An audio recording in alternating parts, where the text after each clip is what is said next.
Well, hello, everybody. How's it going? Good to see all of you. This time I was prepared because I have Twitch up on my other monitor so I can see when I appeared on it. Hope you're all having a good day, good afternoon, good Sunday. Justin, before we get started, any channel announcements? Yeah, there's a few. Not really. Call of Cthulhu ended. Rip. So we're looking to do something else on Sunday nights. Probably Star Wars, probably not. We'll see. It's going to be a long process to figure out what we actually play. Mouse guard. That's a good option. It's a pretty good option. Mm-hmm. And then obviously December 16th, since that's coming up quick. It's a Christmas one shot. Wednesday, 10:30 p.m. Eastern time. Sam and everyone else in that game are playing Gremlins. Need to read those rules. 2 pages. Yeah. So it's gonna be a lot of fun. It takes place during the first Gremlins movie, so if you've seen Gremlins, you know what to expect. If you haven't, watch Gremlins. It's so good. And then the week after that, the entire week is off because of the holidays. And then everything comes back December 30th. I think that makes sense. Yeah, last session of the year. Yep. Actually, All right. wouldn't the Thursday, December 31st game be the last session of the year, Yep. Samuel? Rhyme of the I didn't know Frost if Maiden. I didn't know if you were playing on New Year's Eve. Yeah, fuck New Year's. Yeah. Not that special. I'm gonna be alone on New Year's. Bring in the new year with a character death because Rhyme of the Frost Maiden. Woo boy. Very danger. Speaking of danger. Yeah. So we jump into it? Yes, we should. All right. So last we left off, our intrepid party of disaster siblings was traveling away from the city of Bastion on their beloved elephant poppy. They had some conversations. They camped. They talked. They discussed several things that happened in the city. Before Ilvem's angel guide Suriel led them to a ancient temple nearby, a temple of Istis, the goddess of fate. Ilvem and Suriel have been working together to try and get Ilvem some more power because they wanted. They were just some places they felt like they could be stronger, and Suriel worked to find them a way they could do that. So, they worked with Suriel worked with Cord, the god he is attached to, and found a way for Ilvem to gain a blessing of Cord. However, Ilvem must prove themselves first. So, they arrived at the temple just in time to see the holy symbol of Istis on the door be covered over by a glowing red symbol of Cord, who is borrowing the temple for the time being. On the outside, a giant rock guardian stood up out of the gathered collapsed rocks of the temple and attacked them, throwing people at things, and was about to just turn Hannibal into paste by throwing Drew at him before Ilvem obliterated it with a well-placed Eldritch Blast, and it died. They then descended into the temple where they saw an inscription that said, basically, actually, I can read it to you again just to make sure we're all clear on the terms of what we got going on here. That it said, complete these tasks to gain my blessing. Each room provides a challenge you must meet. Win each contest and my blessing is yours. Fail and be cast out. There are no second chances. Let courage guide you. And that was where we started off. That then led into a room where, or a very long chamber that the party made their way down, in which they heard some growling noises and saw some glowing eyes, and eventually came face to face with a massive red dragon that really didn't harm anybody. The only person that was harmed by it was Sid when he tried to jump into safety at the oncoming threat of fire breath, and it seemed that facing the threat head on and not flinching was what was essential to passing that test, and Ilvem just walked ahead unfazed and was unharmed, and Hannibal and Drew followed with. Sid got a little singed. They entered into the next room, which is where we start off and find ourselves. It's a large square room, very tall ceiling, and in the middle of the room is a four-sided, flat-topped pyramid with steps leading up each side. Each side also has a doorway in it. Each party member took a different doorway and entered into the middle, wherein they found a giant mirror running completely diagonally across the room. In this mirror, they saw their reflections. As all 4 of their reflections appeared in the mirror cracked and shattered into a million pieces, filling the room for a second with shattered glass dust hanging in the air, providing 1 round of concealment to everybody. And it was at that point they also all managed to pass their perception checks and spot that each of them has a clone standing in the room, facing each of them from the middle, with glowing red eyes, ready to fight. So with that, let's get some initiative rolled. Okay. We're in danger. But also, I'm gonna kick y'all's asses. Do you roll separate initiative for Simon? No, I think Simon goes right after you, basically. Yeah. I'm so excited for Fire Bear fight. I have to roll for Abacus too. Mm-hmm. Oh yeah, I have to roll for Abacus. Oh, and it's an action to dismiss my familiar. Fuck. What's Abacus's dexterity? +2. Okay. Could have rolled better. I didn't roll terrible, but I could have rolled better.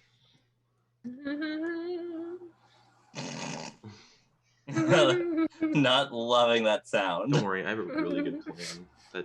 All right. What do we get? 16 for Hannibal. Ooh. All right. 12 for Mr. Bones. And 11. Oh, that's right. Yeah. I forgot I have to roll for fake Mr. Bones too. Yeah, +2 to initiative, and then Okay. 11 and then, for Abacus. Okay. All right. What else? What do we get? 14. 14. Roll again, please. Ha! I don't want to. Yes, I do. 20. Math is so hard. What'd you get on the die? Because you tied with yourself. Okay, I got a 19. You beat yourself by 1. Yes. So real Ilvem goes first. Ah, Right. my good bench. What did real Drew get? 10. 10. Okay. You go just ahead of fake Drew. So Wow. So it's gonna go taking out some of the. It's gonna go Hannibal, fake Abacus, Ilvem, fake Ilvem, real Abacus, Drew, fake Mr. Bones. Oh, and what did real Mr. Bones get? Sorry. 11 +2, so 13. Okay, so Mr. Bones goes right in that spot right there. All right. Drew and Simon. So for the most part, you all go immediately before your clone. You all rolled just slightly better. Amazing. That's good or bad. Yep. And, That just means they're the less superior versions. Mm-hmm. However, at the very beginning of the fight, Sid and Clone Sid will go first. The two of them are, given that Sid's player, Lindsey, is not here, Sid and Clone Sid, both with blinding monk speed, run basically in tandem outside of the temple to take their fight outside, removing both of them more or less from the fight. Love that for them. So They both were like, "You want to take this outside, bitch?" Mm-hmm. Wish I were one of them. Hannibal, you are up first. Here we go. This is so stupid, but I'm doing it. No one can change my mind. I'm going to use my racial traits to control air and water. I'm going to cast Wall of Water in a circular wall around me and my clones. So up to just enough to cover me and my clones. That way it doesn't obscure anybody else. Okay, so just causes a loop basically, diagonal across the room. All right. So I can make a ringed wall up to 20 feet in diameter, but I'm just going to make it so it just covers myself, Abacus, Mr. Bones, and then their clones and my clone. 20 feet high and 1 foot thick. Okay. That's my action. So it's like a little oval between you and your clone and the other two. So, okay. So the other clones can't get at me because of the wall of water unless they move through it. I think you can move through it. It's difficult terrain. Is it okay? Okay. And that's your action. Yeah, any range attacks that hit the wall, disadvantage, fire, halved, blah blah blah blah blah blah blah. That's my action. Yeah, wall of water. Okay. All right. Anything else? Oh, I'm so nervous. Nope. Okay. Fake Hannibal is going to also cast Wall of Water. Interesting. This one is going to be a circle around all of the clones in the middle of the room, basically creating a ring around the middle of the room. So his Wall of Water cuts through your Wall of Water. Cool. So now there is a wall between the two of you. So all of you have a Wall of Water between you and your clone. Cool beans. Yep. You just run away. Yeah, go ahead. No. And that will be Fake Hannibal's action. That brings us to Real Ilvem. Real Ilvem. Okay. Drew, take a Dice of Bardic Inspiration as my bonus action. Look. It's just a d6. Let me just mark that off. Wait, so just to confirm now, the thing that happened is, so I would now have disadvantage with Eldritch Blast to go through that wall of water. Correct. That son of a bitch. I'm gonna do it anyways. Okay. But Also, don't forget, Fake Ilvem has 10 temporary HP. Correct, yes. That is so fucking annoying. Moving on. Okay. Okay, the second one probably hits at a double 17. Who are you attacking? Oh, Ilvem. Okay. Yeah. Yes, that definitely hits. attacking Okay. yourself. The first roll was a 20 and a 1. Oof. Oh. So it was like going straight in, but then hit the wall of water, and like the flowing wall of water just knocked it off center and just blasted it right past them. Very that. Roll Roll damage. Okay. Yep. D10 plus 3 force damage. 8 force damage. Okay. Gets past a bit of their armor of Agathis. Blast some ice off. Yeah, and it doesn't hurt me because it's only melee attacks. Correct. Aha. Is that your turn? Yes, but I will also draw my rapier. Okay, that'll bring us to Fake Ilvem's turn. Yeah. Eldritch that son of a Blast. bitch. No, actually, Fake Ilvem is going to cast Silence Son of a bitch! Nice. Nice. in a 20-foot radius hitting. Actually, first is going to Hex Real Ilvem, and then... Actually, no, can't do that. We're going to focus on Silence. 20-foot radius hitting Hannibal and Fuck. Real Ilvem. So if you have spells with verbal components, they cannot be cast within this radius. That What son if I of have bitch. a wand? That'll do it. And then, Drew, you can hear Fuck you, Fake Real- Ilvem. Real Ilvem is going to give... Fake Ilvem is going to give a Bardic Inspiration die as a bonus action to Fake Drew. And that'll be Fake Ilvem's turn. I hate Fake Ilvem. Making it Me too. Mr. Bones' turn. Real Mr. Bones. Real Mr. Bones is going to use half movement to walk through the wall of water Okay. and attack Fake Hannibal. All right. Go ahead and roll it. I need to pull up Mr. Bones' statistics. Oh, no, wait. Hold on. Nope, because I didn't give him a command as a bonus action, so he doesn't do anything. He just stands there. Mm-hmm. Okay. Oh, I Hangs forgot. out. I was confused. That'll bring us to Real Abacus. Oh, I forgot to have Fake Abacus take a turn. Oh, well. Real Abacus can't do anything. Real Abacus is a familiar. Okay. Well, it's Abacus' turn. But... Abacus is going to fly out into the hall. Okay. Oh, wait. Half movement to get through the wall of water, though. Yeah. Is Abacus still a bat? Yes. Bat fight, bat fight. Yep, so 15 feet of movement through the wall of water. I assume that if you made it extend behind you, that there is then space above the Yeah, wall of water. I made it 20 feet high. Right, but did you make it stop right behind you, or did you make it extend back into the hallway a little bit? Like right behind me. Oh, okay, then yeah, it does go up to the ceiling. Yep. Okay. I want then I through the want to wall. be completely concealed. Okay. So yeah, half movement That'll to get make to the it- wall of water. Shit. Real Drew, your turn. Oh, am I in the silent spell? You are not. Fake Ilvem could only hit 2 of them because you're all standing at 4 points. So you could only Which hit 2. Poppy was in here? And you'd have to fight a clone Poppy. Elephant fight. So, Can I see through the wall of water? Yes, you can. Does not obscure sight. Which one of the clones is wearing metal? Or is any of them wearing metal? I believe that, yes, fake Ilvem is in fact wearing metal. Yep. We'll pop a heat metal on that bitch. Okay. That's just damage, I believe, or actually saving throw to see if they can get the metal off of themselves, right? It's armor. It's armor, bitch! I'm aware, but it's... But it's also a magic item that I can turn into a bracer with a action. All right, yeah, let's see. What do you guys... Well, Okay, it so roll takes the damage. Yeah, it Yeah. takes the damage regardless. Is silence concentration? Silence, I believe, is concentration, yeah. Does the 9 damage. 9 damage, okay. Armor of Agathis is gone. 7 damage past that. But And let's see, Constitution saving throw. Natural 1. For that, what's the saving throw on what's your spell saving throw? 15.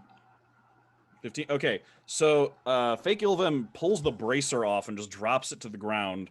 And you notice actually that the armor that they're wearing appears like thin and flimsy compared to the armor that real Ilvem is wearing. And the bracer just kind of drops to the ground and like is glowing red hot in a way, and like you can see like the leather on like holding it on is like charring and burning in a way that a magic item would not. Ah. So does toss off the armor, so is unarmed. But and then con save for concentration check is where is your that's 16. Yeah, that's fine. Yeah. Damn it. Okay, but took good damage. All right, anything else? Oh. I'm gonna use my bonus action to command Simon. What can Simon do? That's a really good question. That is a I good should question. probably know this.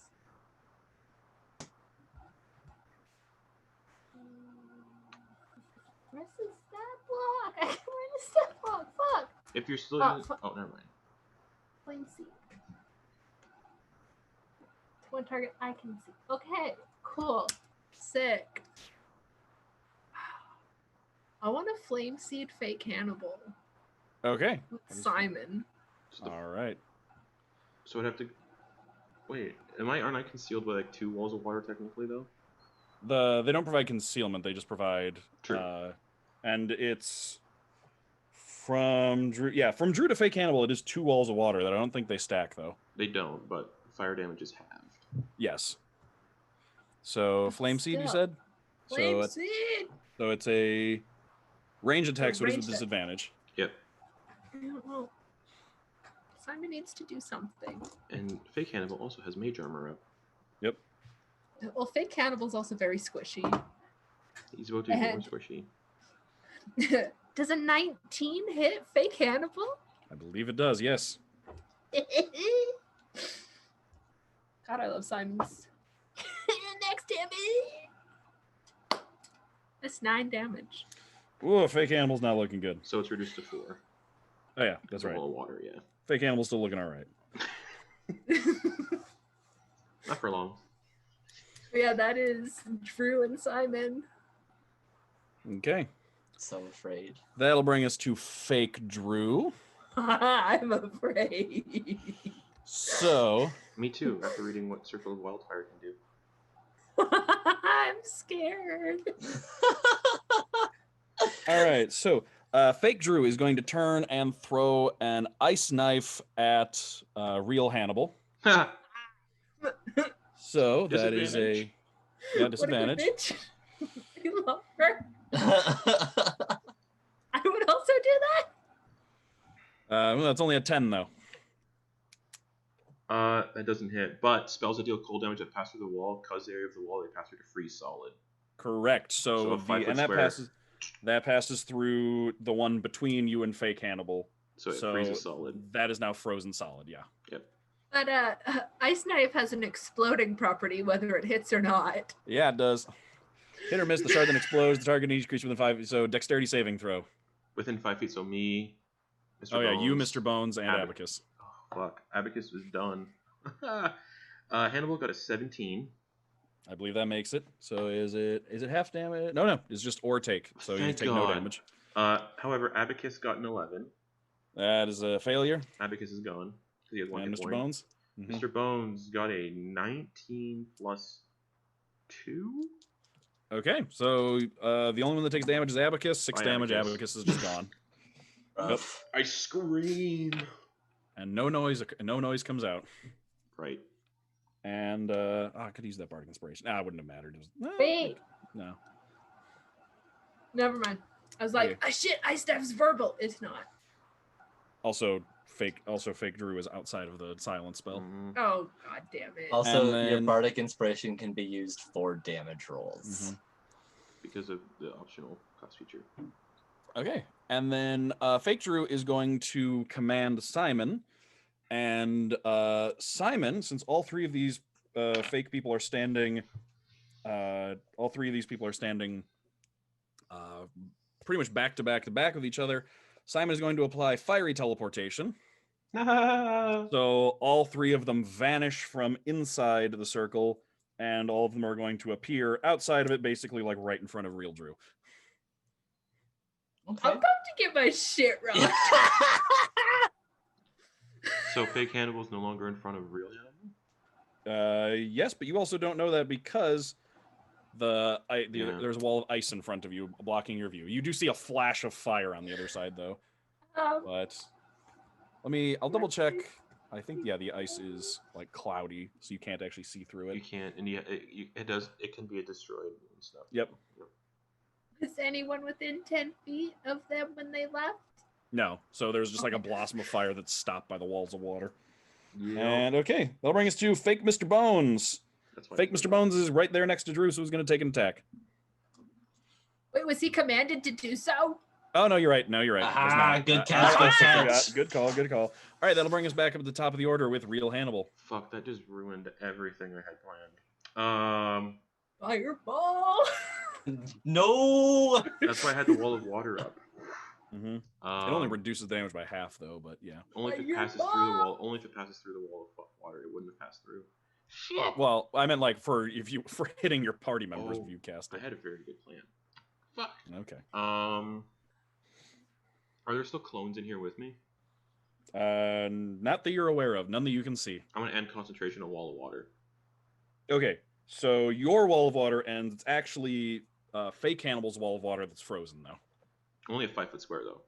Yes, so if you can see, like, there's a 5-foot section of frozen wall, and then, like, kind of if you can lean past it, you can see that the middle of the wall of water has no clones in it, and they're diagonal across the entire room from you, pretty much all surrounding Drew.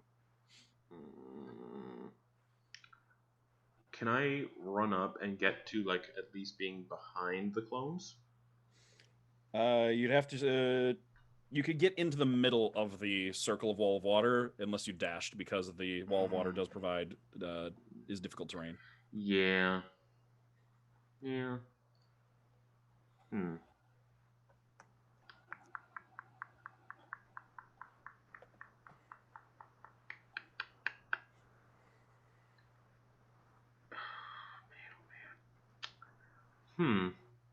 Thinking, because my plan went away. You said I could cast a verbal component spell if I have a wand, right? Yeah, if it's because a wand is different. Yeah. Yeah, because I have a wand of the War Mage. Mm-hmm. Well, oh no. So if it's a wand, because wand of the War Mage doesn't actually have any spells that it casts, right? No, but it counts as an arcane focus, wouldn't it? Right, but you still need to do the verbal components. Fuck. I thought you meant if you had like a wand of lightning bolts or something, That's then that would be stupid. fine, because that's different. But That's dumb. maybe not. Actually, might need to have a verbal. Anything that has verbal components, you still need to speak. All my spells. Yep. Important to keep track of those verbal, somatic, and material components.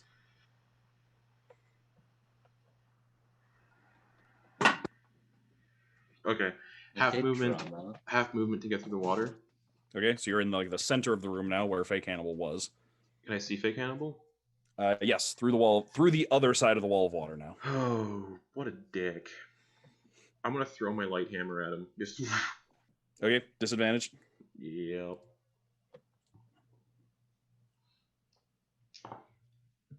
Oh, actually, you are sorry. If you get into the middle of the room and move half speed, you are now outside of the silence spell. Oh, fuck. Okay, never mind then. I'm not doing Yeah, that. yeah. I forgot to mention that. Yes. Then he's getting a fucking firebolt at his face. Okay. Still disadvantage because it's ranged. Yep. That still hits. 11 plus 7, 18. Oh yeah. Fuck you, fake Hannibal.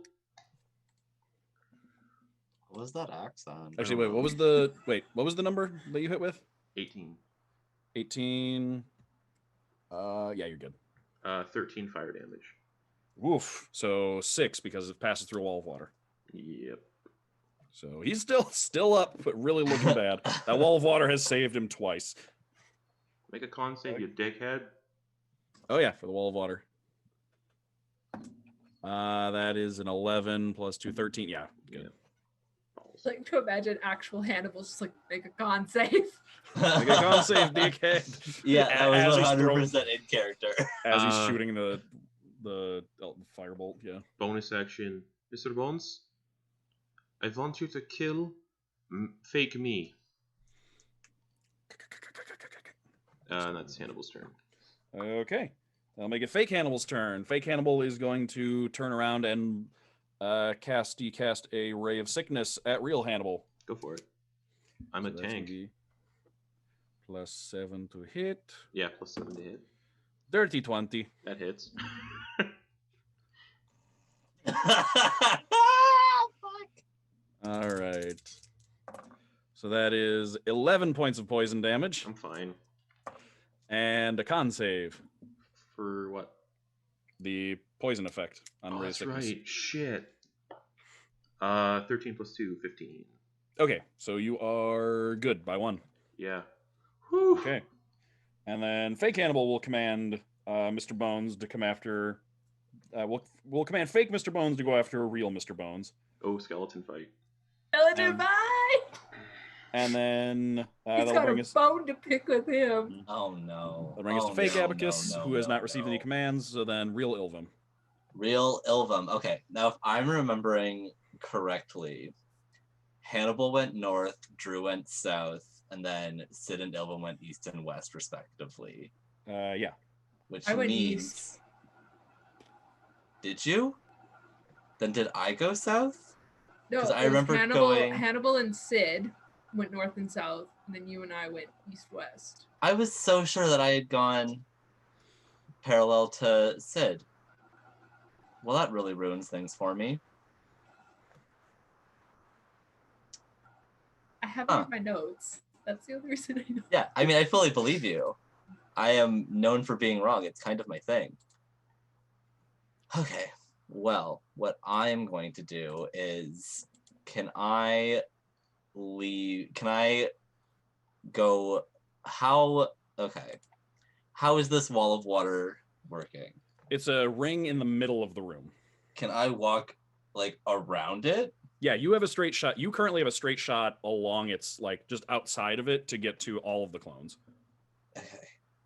Then I'll take as many side steps as I need to get like a good view on them, but then to also start hearing my footsteps again. Okay, so yeah, you get about halfway there. Okay. And then I'd like to Eldritch Blast again, but not through the water. Okay, which one are you aiming at? Fake Ilvem? How rough is Fake Ilvem looking? Looking all right. It's taken, let's see. Okay, then yeah, I'm gonna aim both of them at Fake Ilvem. Okay, yeah, it's taken 17 damage. Okay. What's my to hit? +6. Okay, so 18 and 12. Those both hit. Haha, because you're unarmored, you dumb little bitch. Uh-huh. I'm Really, helping. the armor is still on, but actually as the Eldritch Blast hits, it goes through it like tinfoil. Oh, I love it. Oop, I just fully dropped that. Okay, she's gone. Good to know. It appears that whatever so is she. process Okay. it appears that whatever process cloned all of you was unable to duplicate Okay. magic I am items. out of D10s. Okay, never mind. No, I'm not. Okay. That's not great. 4 plus 3.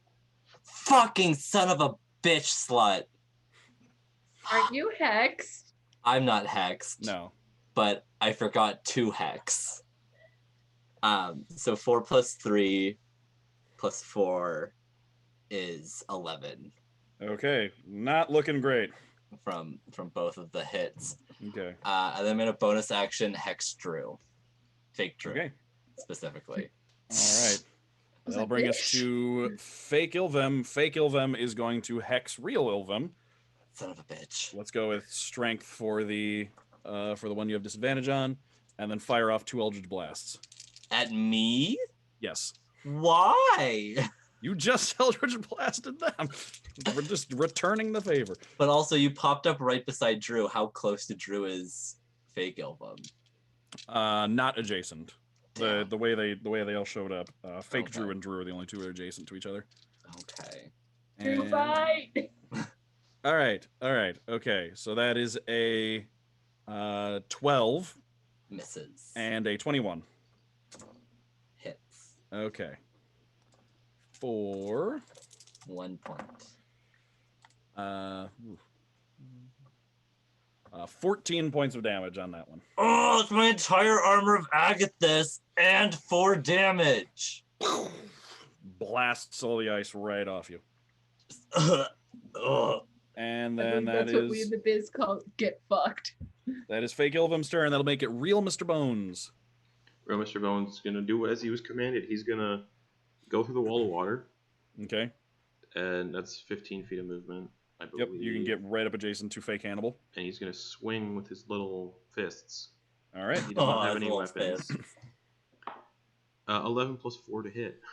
15. That will. I think that hits Hannibal Yeah. with mage armor.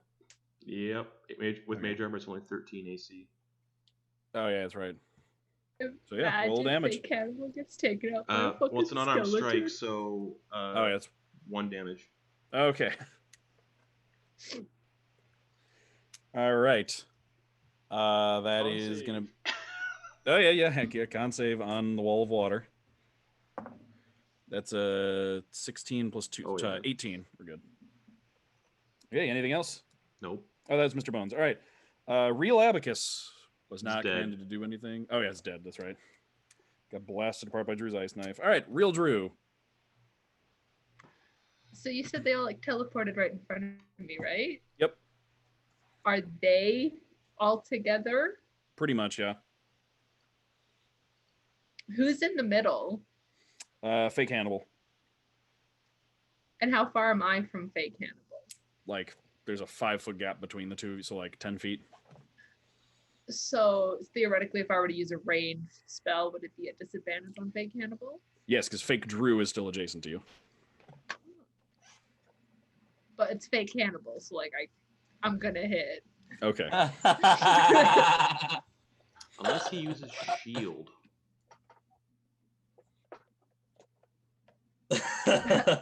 I'm gonna put a nice ice knife on Ooh. fake Hannibal. Okay. All right, roll the attack. Ah, you're smart, honey. So Also, smart. Sam, if you forgot, Hannibal's resistant to cold damage. Uh-huh. Yeah.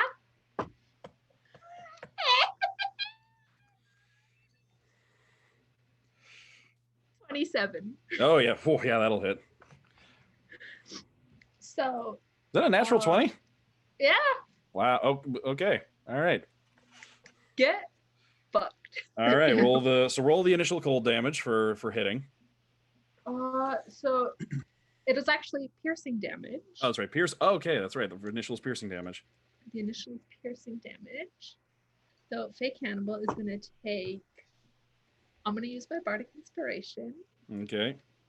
It's gonna take 6 piercing damage. Just enough. Fake Hannibal shatters like glass and falls to the ground. The wall of water is gone. Fake Mr. Bones is gone. Fake Abacus is gone.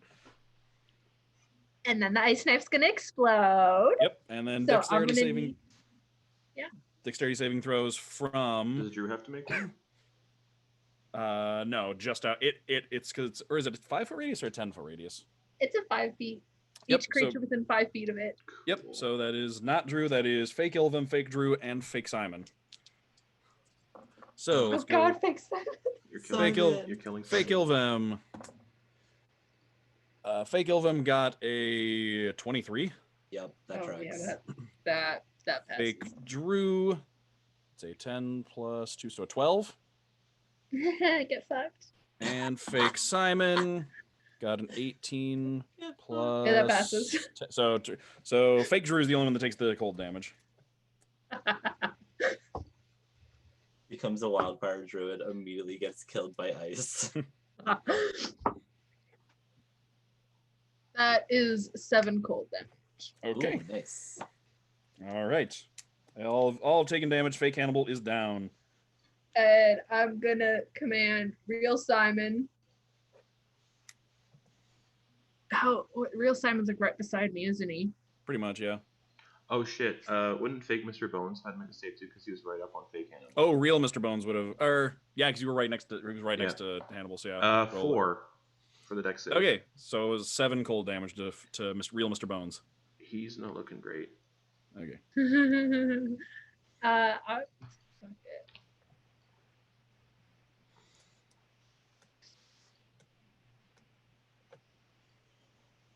I'm gonna still be like Simon. Go at Flame Seed at let's go fake Drew. Why not? Okay. Roll the attack. Is it disadvantage? I don't think so. Depending on where, like, unless he's like right next to fake Drew, I think there's space where I'm assuming he would be, because he can fly, so he could be like above you. All right, because he's a baby. And Flying teddy bear made of fire. he's just a baby. 18 plus 5. Yeah.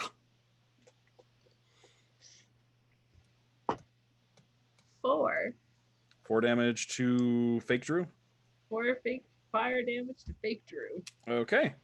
That'll make it fake Drew's turn. I'm about to get my shit wrecked. Fake Drew is going to take the staff. Looks like she's gonna bat. Flame blade. Spicy yap. A spicy yap. Yep. And she won't have to do anything with that. No, that's gonna be a 3rd level flame blade. Nice. Oh no, it doesn't matter. It doesn't change anything. It doesn't go up until 4th level. Okay, so let's go for the spicy bat. On real Drew? Yeah. Oh wait, yes, I can see your AC. That is a 16 to hit. Very, very easy to hit. Same. No, cannot relate. That is going to be 15 fire damage. That's a lot of fire damage. Real Drew's not looking so great, y'all. Let's do 6s and a 3 on that 3d6 fire damage. But that means she did not have a chance to command Fake Simon with a bonus action, so Fake Simon does nothing this turn. Bringing it up to the top of the order with Hannibal. You said there's no way for me to cast Fireball safely in here, did you? Pretty much, and especially now that like you're all like closer. But you did. It did say be courageous. Don't think about it. I will die. That's what I'm playing through in my head right now.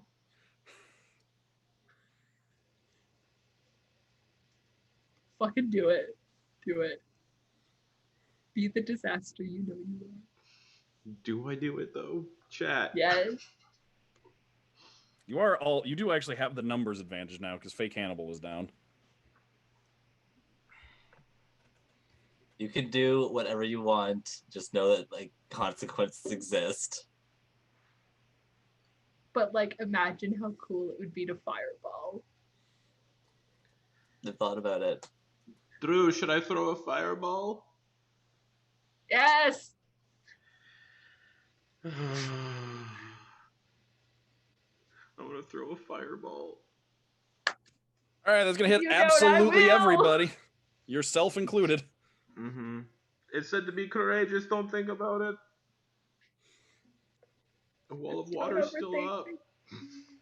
No, it's It's not. behind you. No one is in that wall of water. No, it none Wait, of also, no, it's not. There's no wall of water water. walls. Yeah, Everyone- all water walls are down because fake Hannibal's dead. Oh, yep. Does that change your mind?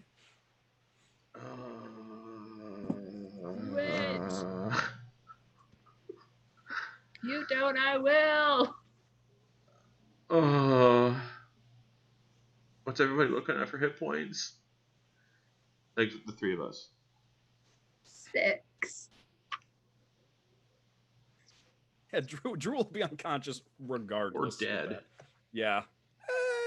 You'd have to do like 39 points of damage with that fireball. What's Ilvem sitting at? Comfortable. How comfortable? Comfortable enough to probably stay up during after a half damage of a fireball. Drew said to do it, so I'm gonna do it. Disaster siblings. Ho! And then fireball. All right, dexterity saves, everybody. Because it said to be courageous, I would like to willingly not make one. Okay. Roll damage. It said to be courageous. This could also be considered stupid. 28 Right. fire damage. Doesn't matter. Fake Ilvem made it. Didn't matter. Fake Drew doesn't matter actually. Yeah, they're both gone. So it's really up to just what do y'all you get. This ends the fight, but it just determines just whether or not any of you are still standing. Or actively dying. Uh-huh. So, Hannibal, what's your safety DC? 14. Okay, so Oh. Simon makes it. And Drew does not. Yeah, so I took negative 22 fire damage. Okay, you're So- unconscious. Yep. So Yes. how much damage was it? 28. 28. 28. So Drew's unconscious. Yep. Ilvem, did you make it? I rolled exactly a 14, 9 plus 5. Okay, so that means you did make it. 16. Yep. I take 16 damage. Wait, Yeah. no.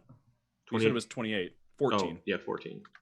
Okay, how in the fuck is Simon not resistant to fire? Like, Good. Really? can we Are you- talk about that? Are you using the? Simon's immune to fire. Are What you are you using? talking Are you about? using? Are you still using the archived Circle of Wildfire Druid or the official Wildfire Druid? There was no other option. There should It be was now. only archived. Now that it's Uh, now that I'm sharing content, you should be able to pick the official one. Hilarious. So is Ilvem still standing? Ilvem is still standing. Okay, you can. Drew said to do it. Oh, Mr. So you see Bones. Drew and so there's just a blast of fire that fills the whole room. Mr. You manage Bones to is gone like too. you manage to like duck up against the wall to like take some cover. You can see that the wall of fire just expands outwards. You can see the other two clones just get obliterated, and then Hannibal and Drew are both unconscious on the ground. And Mr. Bones is just gone. Mr. Bones is dust. All right. Technically, if we're in initiative order, that'll Yeah. make it Ilvem's turn next. Disaster siblings. I'm mad. Am I gonna heal you? I don't know.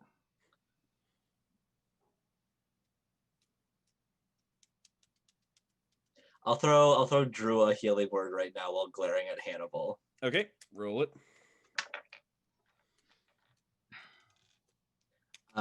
3 plus 3. Okay, Drusilla, you're awake at Okay. 6, and you're all kind of crispy and burnt. Ugh. My plan didn't work. Ow. All I right, didn't think you'd actually do it. that'll make it. That'll bring us to Drusilla. You can see Hannibal unconscious and crispy and burnt on the ground. Ugh. I didn't think it would do anything because of the dragon's breath. How far away is he? About like 10 feet away from you. Cool. Can I just like crawl over to him without getting up and then just smack him in the face with a cure wound? Yes, you can. Loses 1 death save from the smack. I'll Gets brought accept it. back. I'll accept it. Yeah, and then he immediately gets brought back. You get 10 points. Okay, Hannibal, you're awake at 10 HP. You feel crispy and burnt. Did it work? Don't Yeah. talk to me. Okay. That was fucking awesome. High five. I thought because it's a dragon fire, it'd be fine. Oh. I'm gonna healing hands myself, Okay. and then also use my last healing light.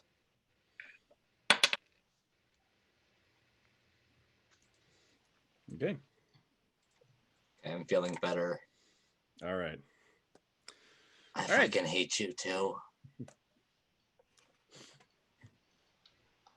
I know. All right. I hate me too. Combat is over. Like, what would it? What would have happened if I also went unconscious? Sid's in the other room, so. Sid could be dead in the other room, and then you also would have completely fucked this trial for me. But you'd be dead, so it wouldn't really matter. Exactly. Unless my natural hardiness, which don't make a comment on, everybody says I'm quite naturally hardy, let me cling to life, and then I would just wake up in numerous hours and be like, great, the trial's been fucked, and also my siblings are dead. But I'd be dead, so I wouldn't care. Well, the But trial. you're not dead, so you should care. The trial said to be Alright. courageous, so and you. That wasn't courageous. That was just stupid. Courage and stupidity is There's very no neck and difference. neck. Yes. There are so many differences. So There's no difference. You're very courageous today. You stood up against a fireball consuming a whole room. That is very courageous, Ilvem. Very courageous of you. Tonight, I'm gonna go to bed, and I'm in a dream, and I'm in a dream of me just repeatedly bashing your face in with my forehead. That's what I'm gonna dream tonight, and that's how I'm gonna get over this. So we will deal with that later, I suppose. Moving on, I guess. Sid, you done yet? You hear some you can hear a few lasting sounds of combat going on outside the pyramid. It's like poke my head out. You doing okay? You can see Sid and fake Sid fighting. You can just tell which one's fake Sid because of the glowing red eyes. They've both basically got their like astral arms out and like hands locked like over each other's shoulders, pushing back and forth at each other. But then real Sid just like pulls out his spear and then like with the hands still locked, just like jams it forward and just impales fake Sid, who shatters into glass and the arms vanish. And then real Sid is just like, yeah, I'm good now. What was that? What was that explosion in there? I genuinely can't talk about it. Nothing. All right. There's a door open over here. Great. Tally ho. That means let's go. I just made it up. Fancy language are you speaking? We call that Ilvemese. Oh, I speak 6 different languages, and that made sense in none of them. Yes, that's because it's a new language. You speak 6? I speak 4. I speak 6 languages. Do you speak Gis? But you can't read. Yes. Oh. Like barely, but it still counts. Oh, Mr. Bones had a good run. Goodbye, Mr. Bones. Goodbye, Abacus. I'm gonna push myself off the floor and, tally ho. Yes, tally ho, See? everyone. It's already catching on. Success. All right. So proceed onward. Yes. Yep. All right. All of you continue forward through a narrow hallway until you arrive into another room. This one is a very wide open room with basically stadium-style seating, stone stadium seats in a circular pattern around the outside of the room. And then in the middle of the room, about 15 feet raised up from the ground, is a square stone platform, about 30 feet on a side. One set of steps leads up to it, and you can see that there are 3 golden spinning wheels that sit on the basically you're coming on one side of the room, and then on your left, right, and then up on the other side ahead of you are 3 golden spinning wheels, each one with a thread that extends forward into the middle of the room, and then just kind of sits there. The end of the thread just kind of sits there hovering, almost parallel to the ground, just hovering over just the edge of that middle square. So basically, if you're standing on that middle platform, like it looks like you'd be able to grab onto one of these threads, but the thread is just kind of hanging there, almost like blowing in the wind. And then the middle of that, you can just barely see from down here. There's something standing up in the middle of that platform, and then as you come in, the following words appear in front of you, just kind of like floating in the air in that same ruby red energy that the holy symbol in front was made of.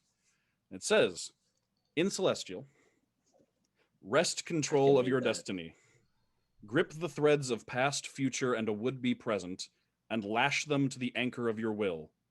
None may aid the challenger in this. To accept aid here is to fail. See, look, You were right. See, look, I'm not gonna like this. See, look, the fireball didn't mean anything. This is your test. Wanna grab one? Just wanna fucking. Oh my god. Okay. We'll just Well, wait here. suppose that's me then. Pip pip. Wait, what does that mean? Why are you Goodbye. Why are you talking like that? I'm nervous. Why? Don't be here. Have a wand of smiles. I forget, does Sid speak Celestial too? I think so. Yes. Somebody else. Okay. Sid will explain the other two. It basically says we can't help him. Or basically says we can't help them, so we should probably just grab a seat and watch. If we do anything to help, they fail. Okay, I'm hurt. So I'm stupid. too late. I'm too hurt to help anyway. Why are gods so stupid? Because gods That are is stupid and bullshit. Right? Fight the god. I'll sit down, arms crossed. Yeah. Do you like go up into the stands basically? All right. Yeah. Sid will go up there as well and have a seat. I want a front row seat. Okay. I don't. Yeah, the front row is basically like level with the edge of like level with the platform in the middle of the room. It's like almost like a wrestling ring, but without like the ropes around it. So, Front row seat, baby. Ilvem, if you die, what do you want us to do with your body? Desecrate it somehow. Desecrate it. Yeah, do something like really fucked up to it. Okay, I need more Hannibal, things you for can my have their experiment. toenails. Wait, desecrate it. All right. It's true. I am an Asimar, so probably harvest some stuff for various potions and magic. All right. And if we get lonely, I'll keep your body around. You could animate it. I could. Oh, it would be so cool. And Okay. everyone, good luck. Thanks. Simon and I are just gonna sit front row seats. Okay. Simon's gonna float. I'm gonna turn to talk to Abacus and realize Abacus isn't there and just go, oh yes. All right. Ilvem, do you step up onto the platform? You know I do, baby. All right. Do you still have enhanceability cast? No, I had to drop it for Hex. Oh, okay, gotcha. Do you take any preparation beforehand? Out of second level spell slots. Okay. But what I will do is I'm gonna cast Cure Wounds Okay. to up myself a little bit because I don't know what you're about to do to me. How's my view from up here? Oh, pretty good. Okay, cool. Yeah, you got a good view. And then I'll put up a first level Armor of Agathis. Okay. Okay. I'm ready. All right. Do you step up onto the platform? Yes. All right. You step up onto the platform, and from here you can see that actually it's almost like there's a spotlight on the platform. It's much brighter, and the entire rim of the room, the whole outside where your siblings are sitting, is darker. Like you can't see it. To them, everything looks normal lighting, but for you, it's like you can only see the platform. And Right. you can see that from the three, you're walking up one side, from the other three sides, you can see these golden threads, basically like at about like stomach height, extending out just over the edge of the platform. And the inscription basically said, You can turn back and see the inscription. It's like basically turn to face you. It says, and I'll say it again. Sorry, I'll finish describing before you do. When you come into the room, you can see actually a iron spike has been driven into the middle of the platform you're on. Stands up to about the same height as the threads, and it has a iron loop on top, almost reminiscent of like the top of an anchor. Okay. But as though like the Great. bottom of the anchor is set into the ground. And the inscription again was, wrest control of your destiny, grip the threads of past, future, and a would-be present, and lash them to the anchor of your will. None may aid the challenger in this. To accept aid here is to fail. And as you step onto the platform, storm clouds begin to appear in the air above you. Low rumbling sounds as black storm clouds appear up at the ceiling, and it begins to rain. Oh, that's so aesthetic. Begins to rain, wind begins to blow, and it becomes so dark and the rain becomes so thick that you cannot see beyond the platform. All you can see is the 3 points of light where the threads are. You cannot see your siblings. However, from the outside, siblings, you can see the storm clouds, you can see the rain, but it's as though all of this is transparent and everything is still well lit. So you can see Ilvem just fine. But Ilvem, you cannot see outside of this platform. So the strings, are they kind of like clumped together? Like, can I grab all three of them at once, or is it like 3 separate points? 3 separate points. One on the left side of the platform, one on the right side of the platform, and one on the side of the platform across from you. Okay.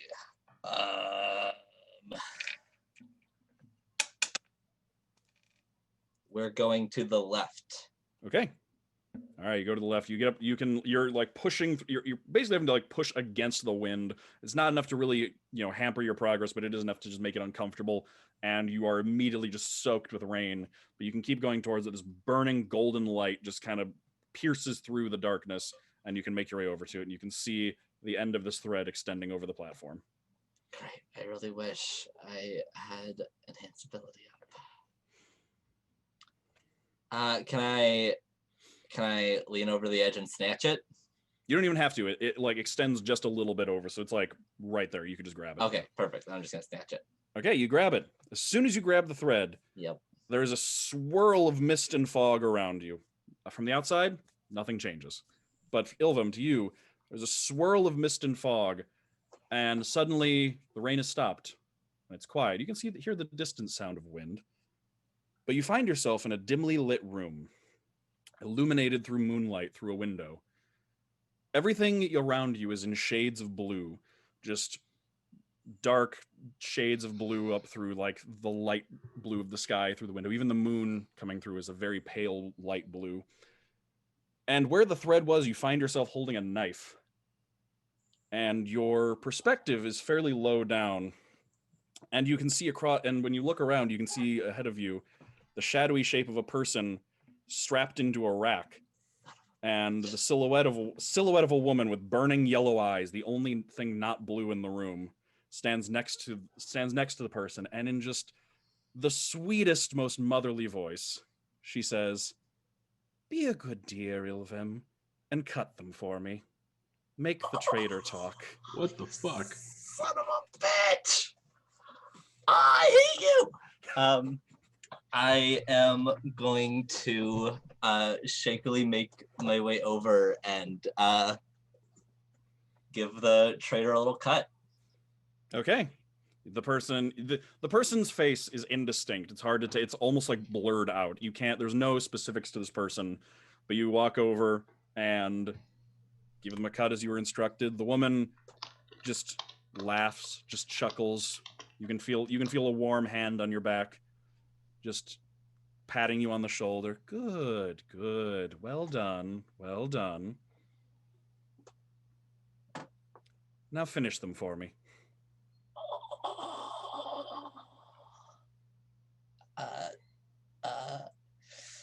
Just like a shaky little yes, ma'am, and then just plunge my knife heart deep. Okay. What is it? Just what is Ilvem's reaction generally to this? Just from what the other two or the other three can see. Probably like visibly like shaking, but their face remains completely emotionless and impassive. It's like the only thing like not practically vibrating on them right now. Okay, and they can the two of you, all three of you, can see Ilvem basically making like stabbing motions with the thread that they're holding.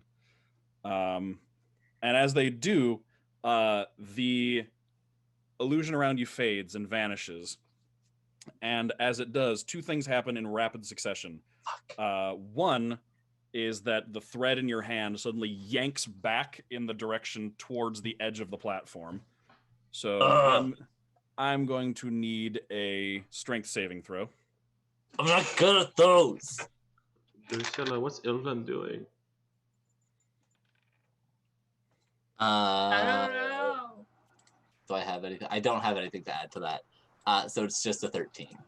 Okay, you manage to catch yourself basically right before it pulls you off the edge, and like throws you off the edge of the platform. As it pulled you, something hit you from behind, and your armor of Agathis just explodes off of you. Oh, that's fucked up. And you find yourself there holding the thread, teetering on the edge.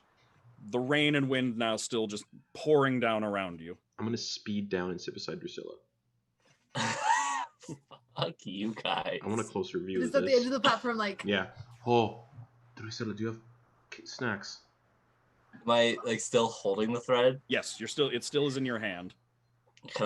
Is it like taut, or can I start pulling it back towards the spike? It's always been taut, but you can start pulling it back towards the spike. However, now as you pull it, you find that the weight of this thread seems significantly heavier now as you're pulling at it. I'm gonna need an athletics check as you start pulling it towards the middle. I'm gonna start eating my The weight of the rations. fucking think I'm innocent. Eating my rations. Nom, nom, nom, nom, nom. My jerky. Hey, Hannibal's where's Abacus? He went away. Oh. Dirty 20. Okay, you're pulling your weight. You like pull it over your shoulder basically, and are leaning into it, pulling it towards the middle of the room, and eventually you get to that spike in the middle of the room. It's very heavy, and it is very hard to pull at this point. Yeah, but you can get it to the middle of the I room. get it. I fucked up. Yeah, I'll just tie it off if I can. All right, give me another athletics check to try and hang on to it as you tie it off. This jerky tastes very strange. What'd you make it out of? Not great, just a 6. Alpaca. Okay, you're pulling at it. You can't like manage to get enough slack in it to like tie it off. And as you're pulling at it, you just see the shape of something in the storm with you out of the corner of your eye before it strikes at you from behind, and you take 4 damage. Fucking son of a bitch. Yeah.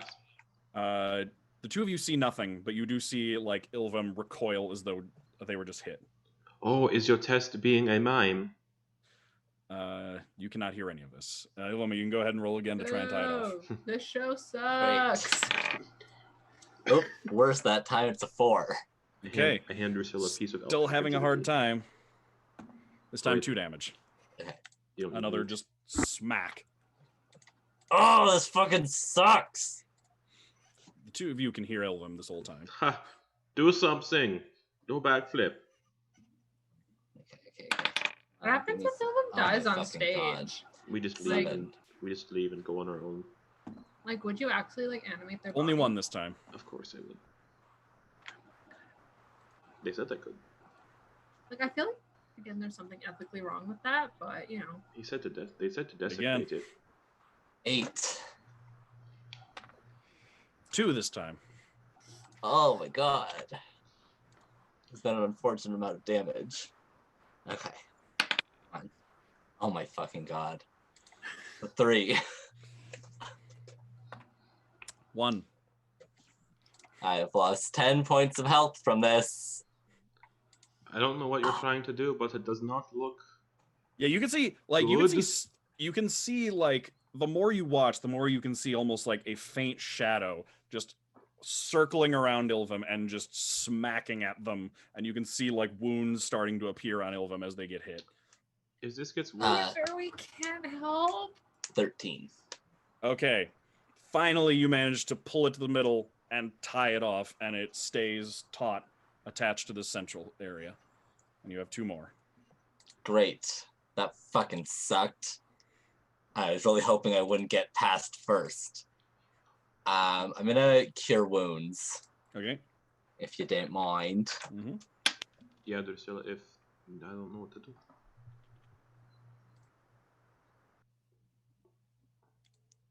I'm gonna do it twice. Okay.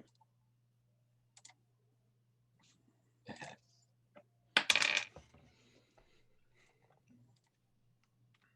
Alright. I'm looking much better. I'm feeling great. Okay. I am now Alright. completely out of magic. I'm gonna go to the one on the right. Okay. You grab it? Yes.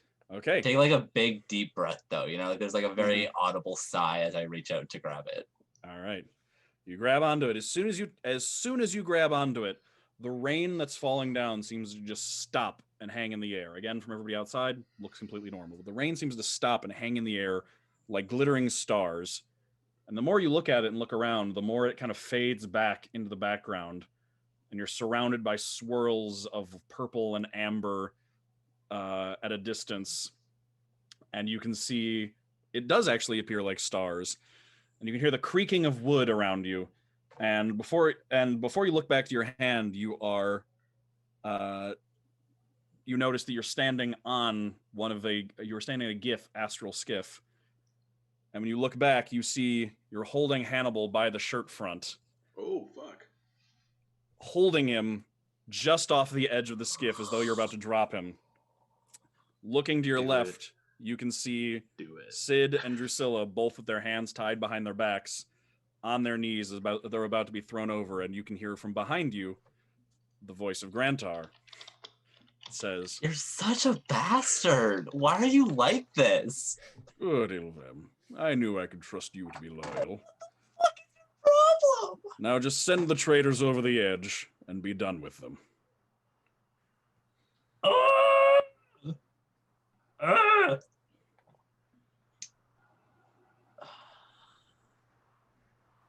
Okay. I know that the killing last time probably made the thread more difficult. But Hannibal did just really piss me off. And it is Grantar asking me to drop him. Be strong. Be courageous. But I don't want Grantar to be mad at me. Hannibal will be talking mad shit.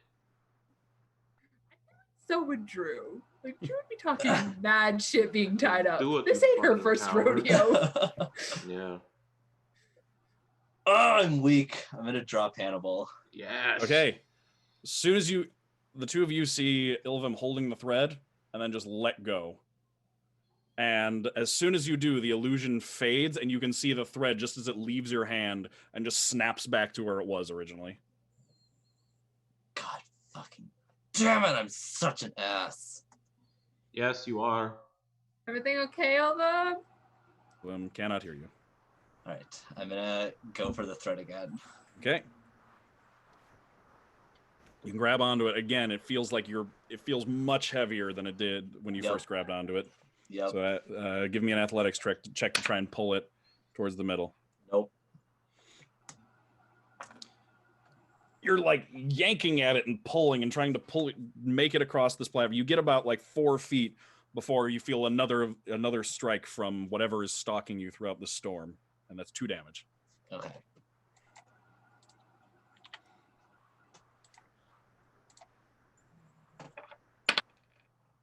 Uh, 16. Okay. You yank and you pull and you struggle and just barely you manage to get it to the middle of the room. You're at the spike, now you just need to tie it off. Great. 30-20. Okay. This time you manage to just tie it off, pull it tight, and then like lean back just as you see like a hand swipe through the rain in front of you before vanishing back into the darkness, leaving with only 1 thread left. Okay, great. Lesson learned. Don't kill anybody. And I'm gonna go for the last thread. Okay. Wait, who'd you kill? You Did grab we it? hear that? You can hear everything Ilvem is saying. Ilvem can hear nothing you are saying. Who did they kill? Who the fuck do you think Ilvem killed? All right, do you grab onto the last thread? I'll grab it. I'll grab onto it. All right. You grab the thread, and there is a gust of wind and sort of a blossoming cloud of fog that rolls out from you in every direction. It obscures things for a moment before fading. And the platform is still basically in front of you. You're still standing on the platform. You can still see the stand. You actually see the stands in front of you, though you don't see Hannibal and Drew. They're actually behind you. But it appears you can hear the sound of waves, and you can hear like birds chirping and wind blowing through grass. And you can see that there is like sunlight coming from behind you. And this time when you look, you are still holding the thread. Well, that's nice, isn't it? There's nobody around for me to kill. You don't see anyone, no, but you can basically hear things from behind you. Well, I will turn around holding the thread. The platform appears to... You don't see the spike in the middle where you've tied off the other two, and the platform seems to turn from stone into grass and trees. It's like another place or another reality has kind of just been like stitched into this room. Beyond it appears that you're standing on top of a hill, and you can see the sea sparkling on the horizon and the distant but familiar sight of the settlement of South Point, south of the Mardoon Wilds. And it stretches out from the top of the hill you find yourself on. In front of you, you see a lovely-looking cottage. Looks very comfortable, very well made. And a well-dressed, jolly-looking man comes into view from the left and walks up to the front door and knocks. The door opens, and at first you can't see who's inside, but the man speaks. Well, good morning, Indralar. And as he finishes saying her name, your mother steps into view, opening the door. She smiles at him, a warm, friendly smile as she greets him. She's older than you remember her being. If you had to guess, she's about as old as she should be today, right now. And she says, hello, Mr. Dendrick. Are you looking for Ilvem again? Yes, ma'am. One of these days I'll come along for a social call, but as usual, I'm here to see if I can expect my star performer tonight. The crowds have been asking after them. Well, I think so. They're not home right now, though. They went off to spend some time with a special friend of theirs. Well, I certainly hope they stop by. It seems they get better by the day. I even heard a few travelers saying they specifically stopped in South Point to hear them perform. Oh, that's so lovely to hear, but I'm not surprised at all. My little Kelbayar really has a way with people. That word comes to your mind as a celestial term of endearment. That they have. I remember when they were a teenager and started coming in to play flute between acts for coppers. Even then, I had to make sure the main acts didn't get jealous of the attention they got. At this point, Indralar seems to look past this man and sees you. She smiles warmly. There's no surprise or longing. By the look on your face, it's almost like she saw you this morning. She looks right at you, and she says, well, there you are. I hope Suriel is doing well. Gives you a little bit of a knowing smile at that, like two of you are sharing a joke that the other guy doesn't quite get. Mr. Dendrick here was wondering if you were planning on performing tonight. Apparently, people are coming from all kinds of far-off lands just to see you perform now. And as you stand there, the thread behind you stays as just a thread. You can still see the room behind you, but it feels like it'd be just so easy to let go of the thread and step forward. What do you do? Wow.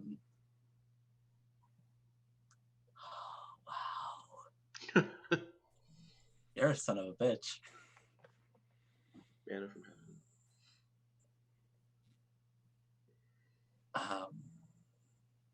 God damn it. I am going to just be like, yeah, for sure.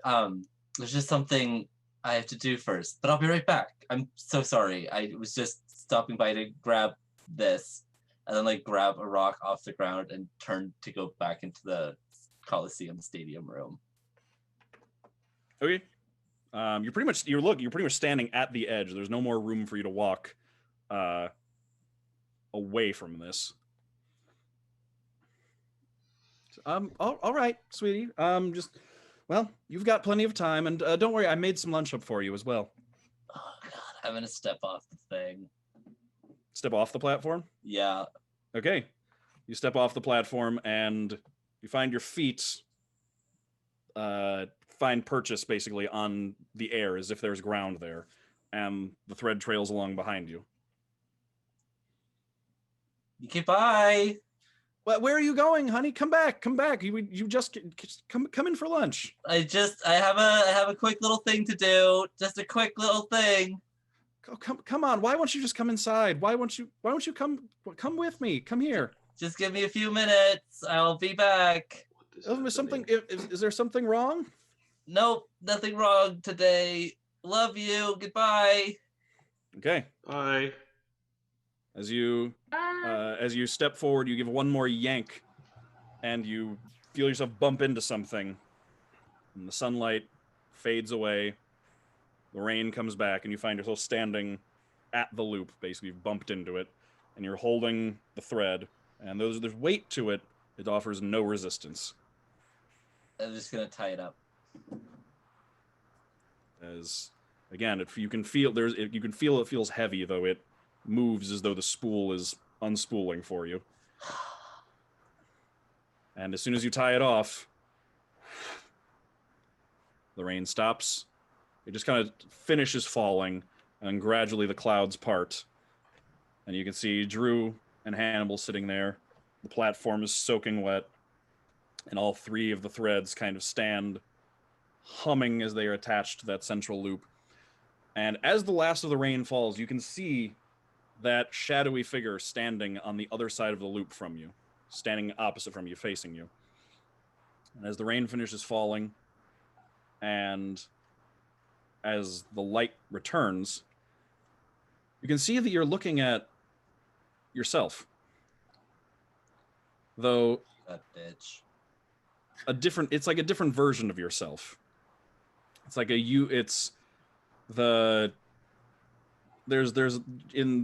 move a little bit, almost like to wave. There's a little bit less delicacy to the movement. The movements are a little bit more clumsy, but they appear stronger.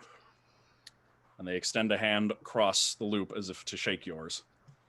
I will accept the preferred hand. Okay. Two of you shake hands, and before you know it, they're gone. But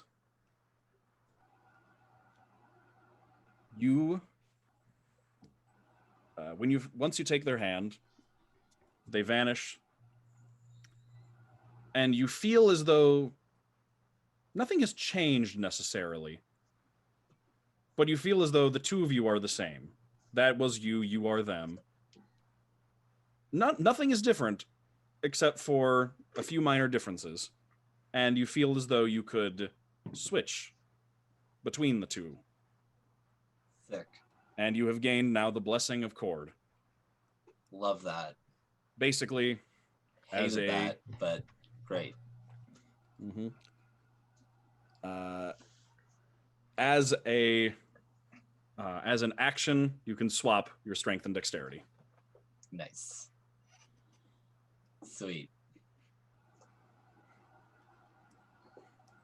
All right.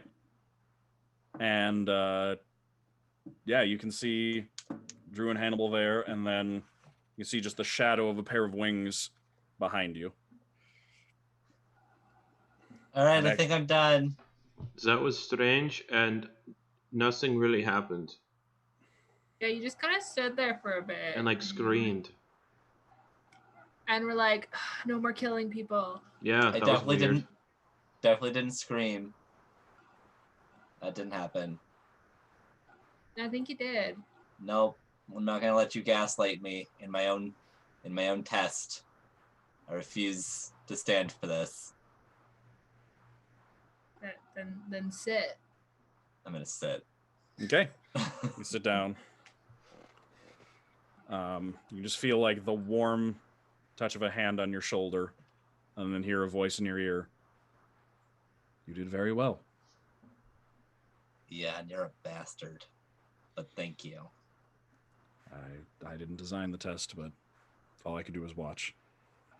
It hurt. It sucked. I didn't like it. Courage without some sort of threat or pain or fear isn't really courage at all. The past and the future gave you some difficulty, but You faced the present very well. And everything else leading up to this point, you faced very well as well. Yeah. I should see a therapist, huh? Can't really say one way or another, but it's probably always a good idea. It's fine.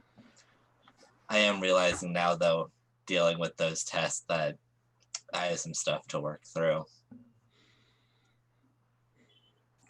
I'll leave you to your siblings. Suriel Right. turns and walks away. The two of you can just see just the barest shimmer of an outline before vanishing. Wait, what did my mom mean about special friend? Wait, what? What? What? Suriel vanishes, and you can actually see the outline of what appears to be a sword hovering in the air, just off the edge of the platform. But as Suriel vanishes, it vanishes as well. He would have given me a fucking sword if I had done the tests better. I'm pissed. All right, you are left sitting on the platform. You have gained the blessing of Cord. All right, I'm gonna meet up with the siblings. Okay. So, what do you want to do now? I think there's like another dungeon we have to go clear out. No, we are going to Kukui to finish with my stuff. Yeah, But isn't gotta that- see if Hannibal's a prince. But isn't there a thing on the way to Kukui? No. Actually, Sid will say there was the thing. We got a letter, that we agreed to help someone out. There's a place that we're supposed to go take care of. Right. Why do we have to be good people? I don't know. Well, he's paying us. It's yes. Then we're not good. Drew, Why do we have to be good people for money? We're not good people if we only accept it to get paid, correct? I like to think of myself as a good person, so... None of us are good people. None of us. We're all I'm shits. probably the You and best. Drusilla had a fight without considering that there were innocent creatures present and almost killed a fox. That was Ilvem's fault, not mine. Exactly. I'm just saying no one is a good person here. We're all shit. That's why we Probably call the ourselves... best of us all. It's why we call ourselves the disaster siblings. Yeah, but like relatively, I'm probably the best of us all. We No. both know that's not true, and it is I almost had the completely most Sid. normal childhood, I didn't and I have turned a out child. fine. I did- Exactly my point. I had the most normal childhood with the most normal parent. I And- don't think that's true. I think Sid still had the most normal childhood. What was your childhood like? Who? You. Yours. Me?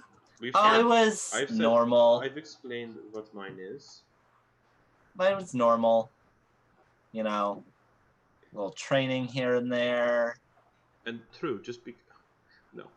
But again, none of us are good people. So we've all done shitty I'm a things. great person. No, you're not. Name one instance where I haven't been a great person. You had a fight with Ilvem over something stupid and almost killed a fox together. And now that fox is That was scared of Ilvem. us. But you both took part in it. The better person would have just ignored it and not done anything. And walked away. You also started that fight. Also, there was that Did moment where not. Ilvem You and did. Sid were You sparring. attacked first. There was that moment where Ilvem and Sid were sparring in the park, and Ilvem decided to tell us after the fight that the Onyx cat was on fire. Yeah, how is that my fault? That was literally 8 seconds. I'm just suggesting. 8 seconds. I was up in the air. I saw it. I finished it off. I came down, and I told you immediately. It would have been better if you told us immediately and then just didn't deal with Sid. Again, how does that make me not a good person? There's numerous incidents. You don't wear shoes and people have to smell your stinky feet. You tried to kill an ambassador in a That's true. bar room full of people. So did I, though. But that ambassador had it coming. Yeah, he had deserved it. It doesn't make you a great person, though. I cut off. I'm not. I am delivering justice. That makes me an amazing person. Incorrect. That's incorrect in so many ways. Name one. Well, You don't get to decide what justice is. look at Grantar, for example. His I've tried to kill him too. exactly. Yes. He's a piece of shit, but he thinks that It's not that bad. he's awful. He makes raids to kill innocent people. He's a Yeah, terrible have you human ever being. been on one of the raids? And the whole reason Drusilla and I are together and stayed together was we made a pact to kill Grantar together at some point. Yeah, What? we're bonded from that experience. And I now. can't wait to see his eyeballs pop when I subject his head to intense heat. I mean, it's not Grantar's fault. Y'all are too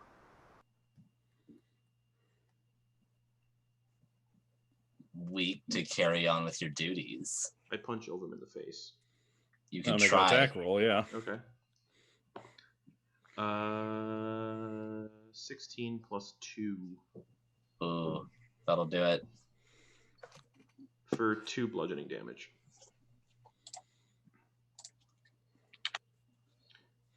What did you say?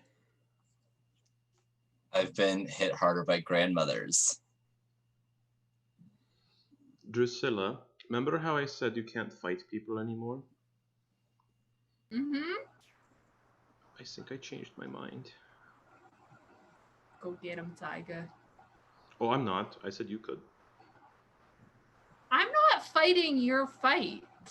That's because I'm a good person. It's a pretty good argument on Drew's case. None of us are good people. To be fair, though, now that I think about it, Drusilla and I are better people because we refuse to kill innocents as part of the Gith raids. You nearly murdered a random woman who was sleeping in some bushes because you saw boots and sent a firebolt. The only reason she's alive is because I saw you revving up for that and sent healing magic immediately afterwards. Meh. Yeah, but that's not his fault. He wasn't raised in society. Thank you. He was kept secluded By by Grantar. Grantar, who you seem to think is a great person. Gaslighted me. He told me I was mutated. And then I come to find out, no, that's just who I am as a person. I'm part of this group of people. Hey, we get it. You have daddy issues. So do you. No, I think mine just lie pretty heavily in authority figures in general.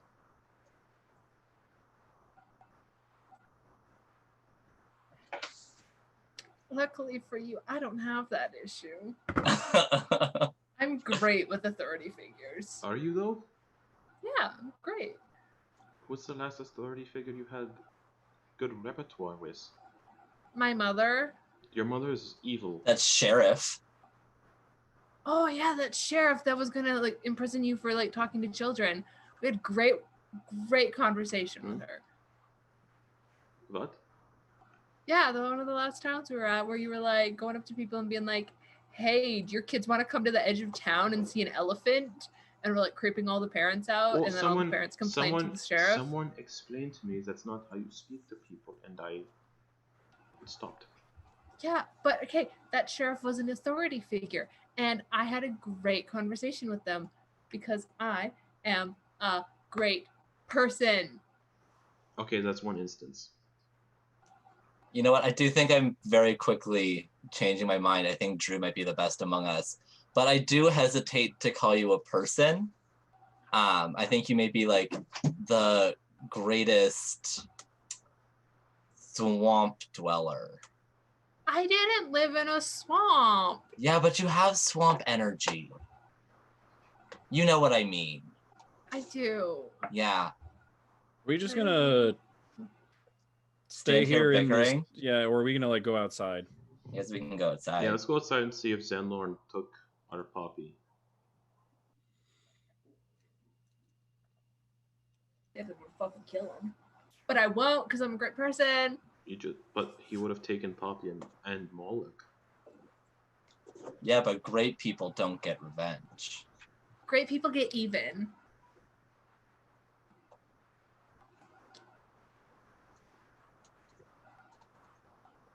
Alright, I'm going outside. Okay. All right, you all leave. You can make your way back. Everything is well lit now, so you can make your way back through. Sorry, would that have incident with like Ilvem doing their like dancing and stuff, pulling threads counted as a short rest? No, that didn't take a full hour. Fuck. Okay. So is Simon still with me? Think so? Yeah.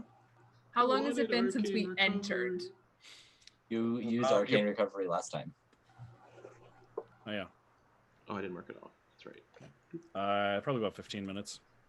Oh, Wow. I still got 45 minutes on Simon. All right. You exit out of the temple. You go back the way you came. You pass through the room with the kind of pyramid in the middle of it. You pass through the long chamber where the dragon was. You get up to the stairs. You work your way up and come out into the open grassy entrance of the temple, where you see Xanorn. Poppy is laid down. Xanorn is kind of just like sitting, leaning against Poppy, and is just throwing a stick. And then Malik runs over and picks it up in both mouths, and then runs back, and then he takes the stick, and then he throws it. Oh, hey, how'd it go? Pretty good. Bad. We did it. I mean, Hannibal did fireball us, so there's that. Yee, I am a that's little rough. crispy. That's a little rough. Drusilla said to do it, so I did it. I did say to do it. It was pretty awesome. Not gonna lie. It was nowhere near awesome. We all almost died in there. It was great. You have a very strange definition of great. All right, Poppy, let's go. Get up. And Poppy's gonna start standing up. We have to do something else before we're on our way south, right? There was a letter. There was another place we needed to take care of, kill some people or run them off, whatever. What did that letter say? Kill people because I'm a great person. Kill Yes, people. what Kill did people that- all the time. Kill people, make money. Yeah, I here. can make an exception if the All I'm person's an saying is asshole. you're not all that different from Rantar. The fuck did you just say to me? I'll Did have you know I hear me? graduated top of my class. Yeah, well, while you were studying, I was studying the blade. All right, I'm gonna put the No, letter. you weren't. Sid will I share was the letter. studying Yes, I fire. was. Sid will share the letter with everybody, and I just put it in the Discord so you all can see it. I'll read it out again as one of you reads it. This was one of the ones you got in Bastron.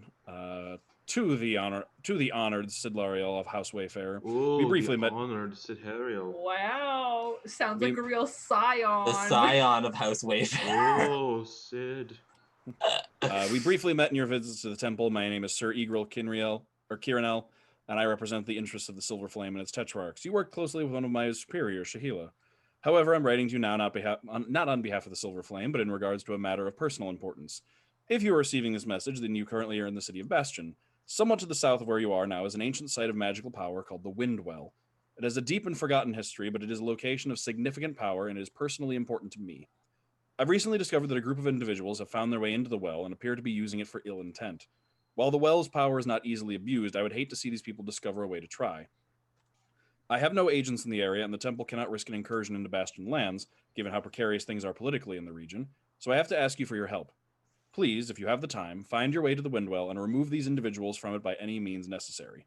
I've included a map with this letter, and I have contacts within Kukui where Shahila tells me you are going that can provide you with payment for your services upon arrival. Should you choose to aid me in this way, make your way to the Covenant Embassy in the city of Aketu for your reward. I will be able to verify the deed when it is completed to make sure payment is provided for you when you arrive. I thank you in advance for the help I hope you will provide. I have heard of the noble deeds of both yourself and your prestigious house, and I hope I have not misplaced my trust in this matter. Sincerely, Sir Egral Kirinel. Ugh. Is Aketu that one city we don't want to go to? No, it is not. Okay.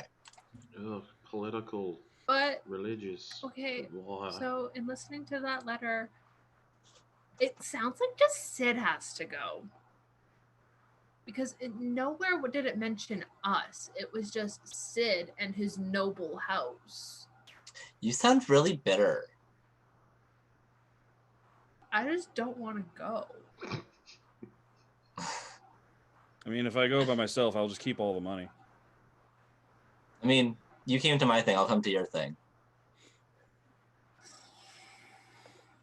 I suppose a good person would go. I don't want to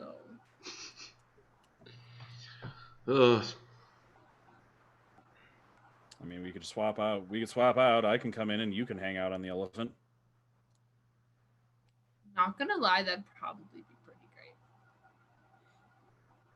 But also like really boring, and I wouldn't get to set things on fire. It'd be very boring. Yes, you would not get to set things on fire. And setting things on fire is so much fun. It's very fun. Hey, Hannibal, remember when you You know, I fireballed feel everything? like- I did. I do. That was great. It was fun. You told me Well, to do it. Yeah. A good person listens to their siblings. Mm. A good person takes charge in a situation like that. You're both gonna die such horrific fiery deaths. But like what? There would not be a better way to go for me. Exactly. I respect that. Just know that it's gonna happen. And you'll die as well. Eventually. If I go down, I'm taking you with me. Alright, so I am going to stay out of range, is what I'm hearing. Drew, do you think we could combine our fire attacks together?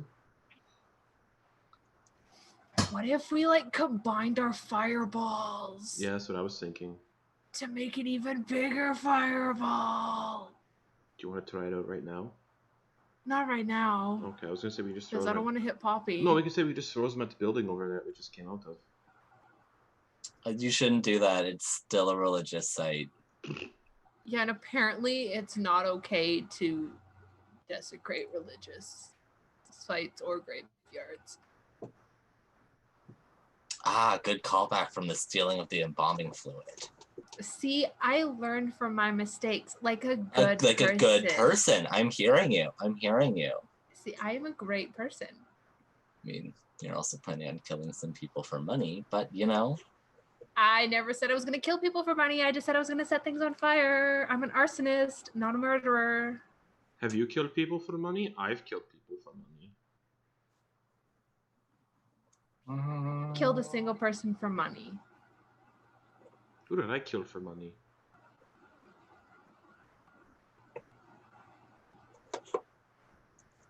Did we get paid when we saved the strawberry cow? It wasn't a person, though. It was undead.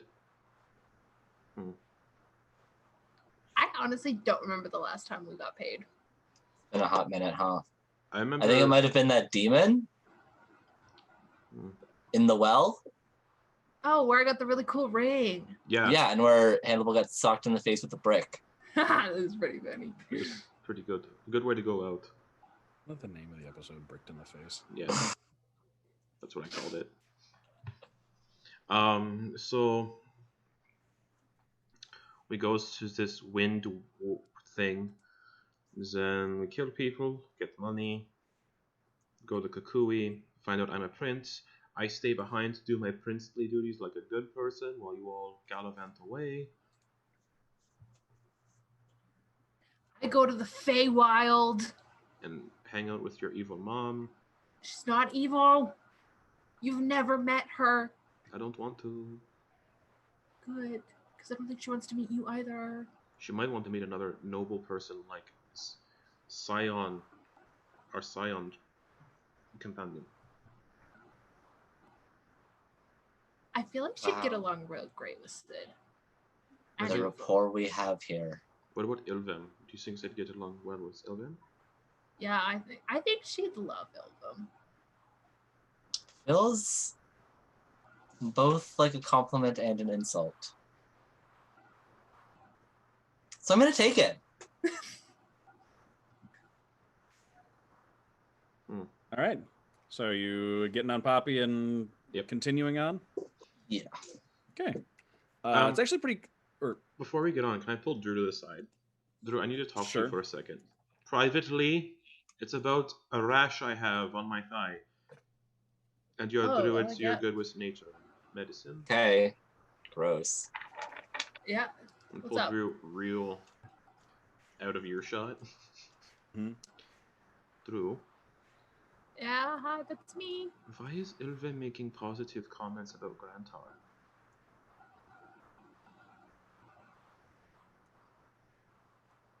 Brainwashing. Do Do you think we might have to kill Ilvem? I mean, if it comes down to it, yeah. Yeah, if they get in the way or anything, if they hurt Moloch, like they hurt your fox. He did hurt my fox. I wouldn't hesitate to put them 6 feet into the ground. That is if there's a body left over to True, put if in it the is incinerated, there's nothing left. Because, like, we could combine our fireballs on them. True.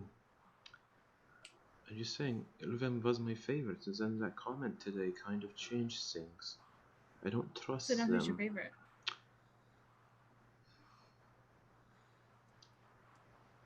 Moloch. That's fair, that tracks. And then you, Xanorn, Poppy, Xanorn. No, Moloch, You love me Drusilla. more than Poppy? I've known you longer. So it goes Moloch, Drusilla, Poppy, Abacus, Xanorn, Sid. Ilvem. We'll see. Oh, Ilvem's not even on your list now. Not after that comment, no. Shh. Oh, Jesus, there's a dog.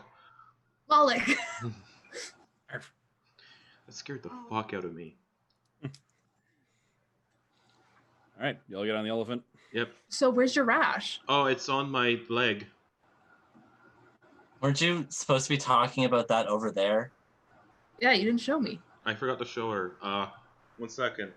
I'll wait till later when everyone's not looking. You two discussed me. How do I need... It's covered. if It's covered in pus. So. What if this place is the only place where we can get the herbs required to treat it? I imagine I can handle it for another couple days. Or we might have to cut your leg off. As long as I can keep it. No, you're not going to keep it. That's the point of cutting it off. But I keep the leg, and then I can use it for experiments and cooking. It wouldn't be cannibalism if you ate it because I'm Triton. You're an elf. Yeah, but we're all... I feel like that's still cannibalism. Well, I give you consent to eat my leg if things go bad. I don't want to eat it if we have to cut it off because of some strange rash. The meat will go bad. We'll just cut the rash out. Being in this group. Xanorn, what's your input on eating my leg? Rather not. Okay, there we have it. I think we should get going, so it's a long road ahead. Yeah, it's not that far off, but like it is a little ways ahead. Once we get on Poppy, Drusilla's will be like, so everyone, if I die, would you eat my body if like we're out in the middle of nowhere and like don't have food? If you gave us consent before you die. Say the consent. Yeah, consent has been given. 100%, All that stuff. 100%. Cool. Thanks. Ilvem? No. Coward. Xanorn? I'm gonna pass. I don't eat meat. Since when? I've never eaten meat. Well, so Moloch would eat I'm sure you. your special friend would say otherwise. Moloch would eat you. You didn't hear that. Moloch would eat your. That wasn't true. Moloch would eat your flesh, Drusilla. I would be honored to be Moloch food at one point. Who wouldn't? Since we're speaking about what we want us to happen if we die, if I die, Drusilla, I give you permission to burn my body, so no one can just fuck with it. I know it's wrong to say because I bring zombies and I experiment on corpses, but I just like to stay dead. That means I don't want to be brought back to life either if I die. If I'm at peace, I want to be at peace. But what if you're not at peace when you die? I most likely will be. Suicidal ideation. That still counts. Haha. So don't try bringing me back. I don't want you to waste the potent magic anyway. Should you try? But what if it's not us wasting it? Then the person wastes it and my soul is not willing, so nothing happens. God, you're such a buzzkill. Ilvem, what do you want us to do with you your asked if body you when wanted you to die? eat you. It's a Yeah, fun that's question. a fun way to go. Ilvem said to desecrate it, remember? Well, no, that was specifically for the test. Oh. If I died on that platform. But no, if I do actually take the bucket, which probably won't happen. Never say never. Yeah. I don't know. Do you have anyone you'd want to have your remains brought to? Do you want Not to just really. leave you in an unmarked grave in the middle of nowhere? Maybe just like, yeah, just like take a little trinket from my body, And sell not like a finger or something, like a loop of chainmail or something, you know, and just like, no, actually, I don't want you to keep it. Maybe send me back to the Gith or something. I don't know. We can sell it. Sell the Why? stuff you don't need. Yeah, you can fully sell my equipment But why do you want to go back to the Gith? because that's home. Gross. Gross. Oh, if Xanor, what do you want us to do with your body when you die? I don't give a shit. Cool, just like me. God, you're no fun. Oh, You guys don't have plans Drusilla, for when you die? if I die, I need you to take Moloch somewhere where he'll be happy, not being constantly in danger like he has been lately. Somewhere nice. You know, just the place. Ooh, it's a Feywild. Yeah. I feel like my mom would love Moloch. Imagine if your mom had Moloch as a companion. Imagine if I had Moloch as a companion. Sure. Moloch and Simon? If I die, I think Moloch would be much happier out on his own in a pack of death dogs. I've never seen another death dog, so I don't know if that's a real thing. Me neither.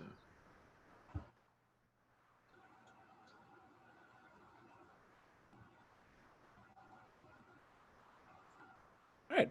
So y'all are traveling along for a little while.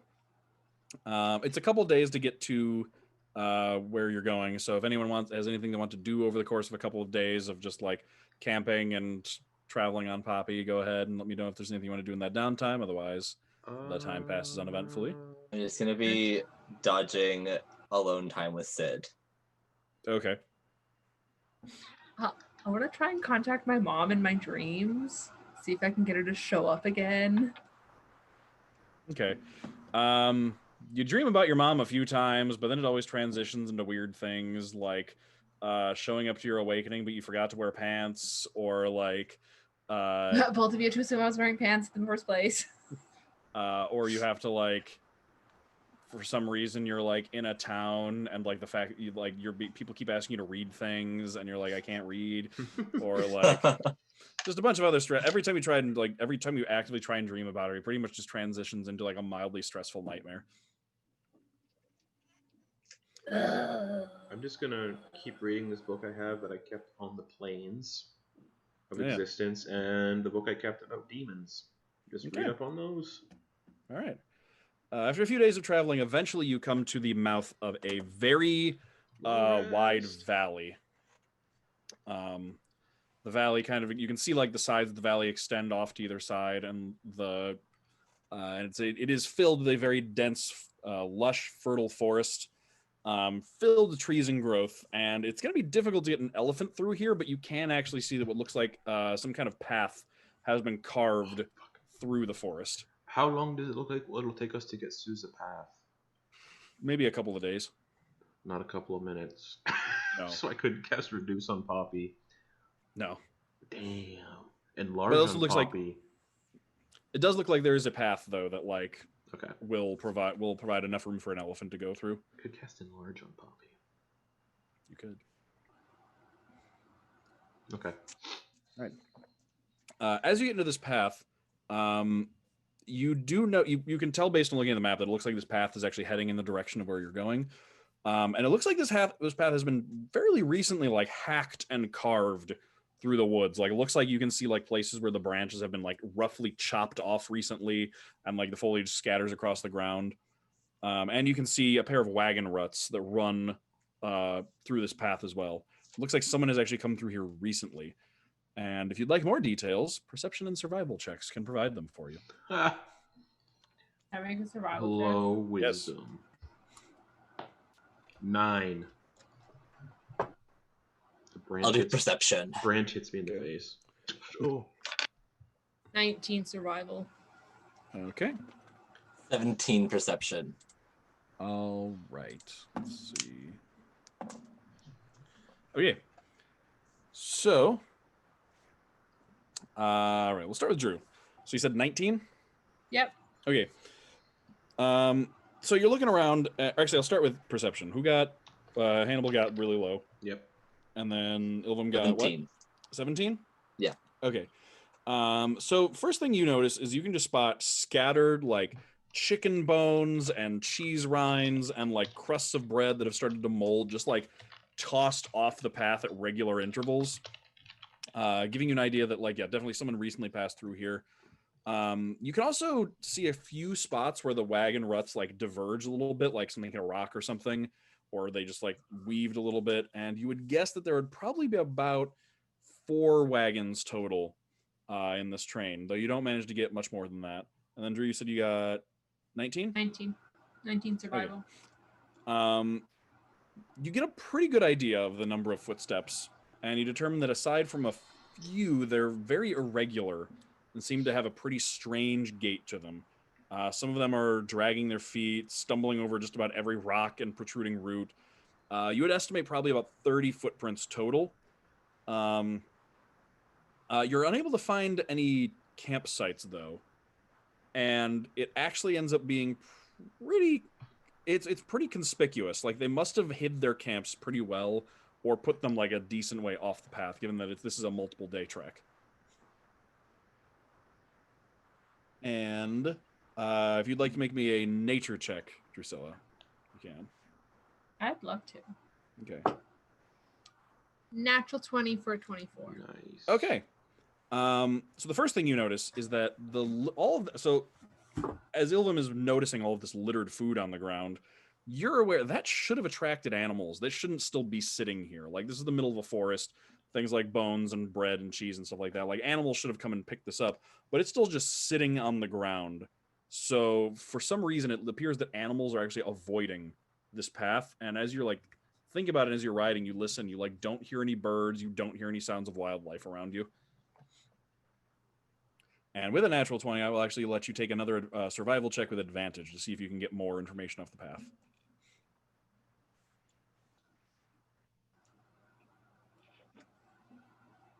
14. Okay. You don't manage to get any more information from that then. It was a 7 and a 1. Oof.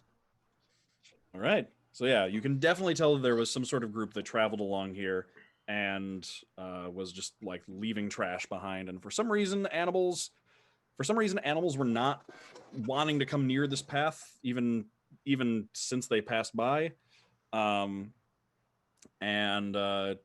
Yeah, in addition to that, for some reason, you just cannot find their campsites. Like, normally you'd be able to find a place, especially with this many, you'd find a place where like the wagons would have gone off the path, presumably based on the fact that the wagon ruts have kept going. The wagons never left the path. So if they camped, they would have had to take all their stuff off the path, like into the woods somewhere. And you don't see any place where like the brush has been stamped down or anything. You don't see any remnants of campfires.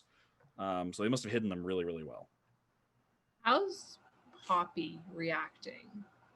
Poppy seems a little on edge, but like just kind of a little uncomfortable, but doesn't seem like too bad. Okay. Because if animals don't want to be here, that means the vibes are rancid. So, like... Yeah, how does Moloch feel? Moloch's fine. Because he's not a beast. It's true. He's Okay. a goblin. That's not true. Nope. Okay. Yeah, so you just keep walking along. At about day 2 of your journey in this valley, you come to a place where a river cuts across the valley. It's pretty wide, but you manage to find the path that you're on, just following these wagon ruts. Eventually goes off to one side and comes to a very shallow, pebbly crossing where basically there's like a sandbar pretty much, and it looks like it's barely even like ankle deep on Poppy, and you can make it across really easily. But as you do, as you start making your way down the river, or making your way across the river, kind of off to your left on the other side of the riverbank and about a couple 100 feet over, you can see a few buildings sticking out of the trees. They look mostly crumbly and abandoned, but you can see what looks to be the edge of an old town over in that direction. Ghost town, haunted, ghosts. Great sentence. Do you want to check it out? I think we probably should, yes. Drew, what do you think? You have the nature brain. You're also... I feel like you summed it up pretty well when you said ghost town, haunted ghosts, and like I've always wanted to meet a ghost. Me too. Thanorn is steering at this point. So we taking a detour? I think so. Yeah. All right, come on, Poppy. So you get across. Once you get across the river, you can basically just walk along the riverbank there, just like kind of wading through the reeds until you come to the remains of what looks like an old abandoned town. This entire region fell. The country that was here fell hundreds of years ago, and this looks like one of the settlements that nature hasn't completely reclaimed yet. Looks like some sort of small castle town, though. You can see like a little bit up the hill from up the bank from you. You can see the remains of a castle. There are walls kind of surrounding this area that come up to the riverbank that are hidden mostly by some brush and trees. You can see some remains of buildings around here. Looks like all the tallest towers of the castle have collapsed, which is why you had to get so close in order to see it. And yeah, there are basically just looking at it, looks like anything that was wood in this town, like floors, support beams, or anything, have long since rotted away and are gone. So pretty much the only things left standing are stone. Roofs are gone. Ivy and creepers have just covered everything and just like blanketed most of these structures. So you can just see little bits of rock poking out from where these were. And any paths that were through this town are just gone and just overgrown with undergrowth. So yeah, you can see main points of interest as you come into town. There's a building pretty much right on the river that you can see with like looks like a hole in the side that still manages to maintain. That's facing towards the river. And then in town, you can see some houses and other buildings around, including one much larger building. And then you see the castle, of course, up on the hill. Okay. Hello, ghosts?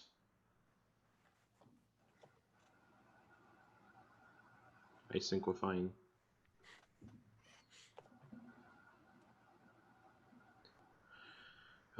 So what do we do? Do we poke around?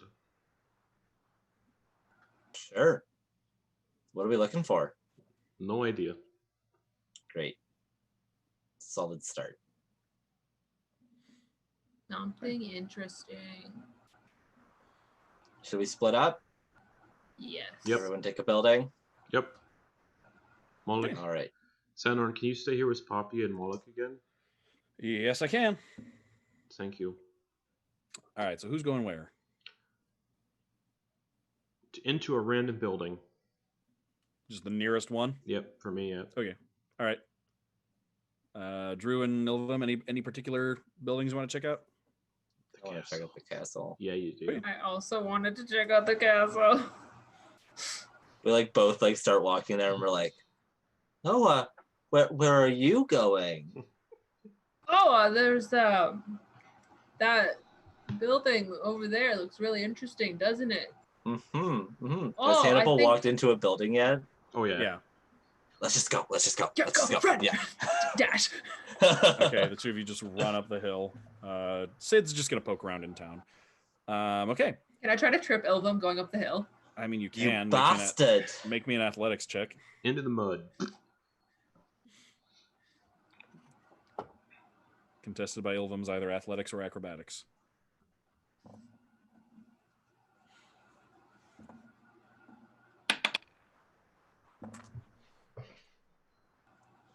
What you get? 18. Oh, sucks to be you. I rolled a 19 with a +3. Oh. You do a really good like sweep kick, but Ilvem just like leaps over it and just keeps running.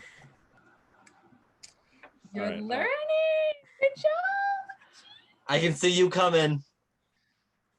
All right, so we'll start with Hannibal. Yeah. You're close. You're at the building, like right on the river. You go inside like the open doorway, and you can see that it goes pretty high up. It's a pretty like almost like a tower-like building. You can see where the roof is collapsed way up there. Make me an investigation check. Just kind of poke around. Oh, that is so sexy. 20, 17 plus Okay. 3. All right. So you start poking around. Like the inside is pretty much filled with like leaves and dust and dirt that is just kind of like blown in from the wind over the years.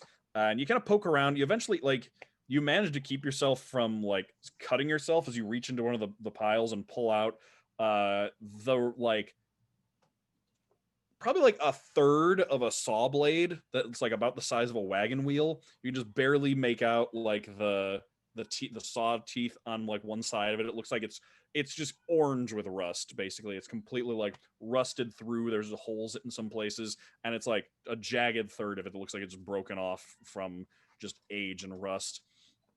And like looking around and stuff, you can kind of like mentally reconstruct that you're standing in an old sawmill. I wish I still had Mage Hand. And like the hole in the wall is probably like where there used to be a water wheel attached that would move everything, but has long since broken off and just floated downriver. This is a boring building. It kind of is, yeah. I'm gonna go to another random one. Okay, you and Sid can start poking around in town. All right, Ilvem and Drew, you're running up to the castle. Yeah, we are. All right. Yeah. You get up to it, and you can see that, yeah, just like everywhere else, roofs and floors have rotted away entirely. So as you get up into, like, run up into the main courtyard and everything and get inside, the first floor is gone and just kind of opens up straight down into it looks like the basements and dungeon. And it looks So like cool. it looks like if you wanted to get up to the upper floors, you would basically have to like rock climb your way along the rough like chipped bricks and everything to make your way along where there isn't a floor. I have a question. Yes. The thing about the climbing is that I don't want to do it. So where am I going with this? Fuck. Based off of the map, how many days travel are we from the Windwell? Like another day and a half. You'll probably camp again before you get there. Okay, when you say probably, how sure is that probably? Pretty sure. I mean, you can pretty much just make sure you camp before you get there. Like, you could get there in the middle of the night if you really wanted to, or you could camp. Okay. I'm gonna turn to Drew and be like, so, do we want to split up inside the castle, or do we want to come it together? Okay, which section do you want? Do you want down or up? Because I can fly, so I can I'll take go up. down because I got my whip. I can, You can pull myself out. Okay. You can also turn into animals and fly. Oh no, never mind. I Can't can't fly. fly. Turn to a spider. Okay. I could turn into a spider. Yes. Okay, so Drew's going down into the basement, and Ilvem is going up.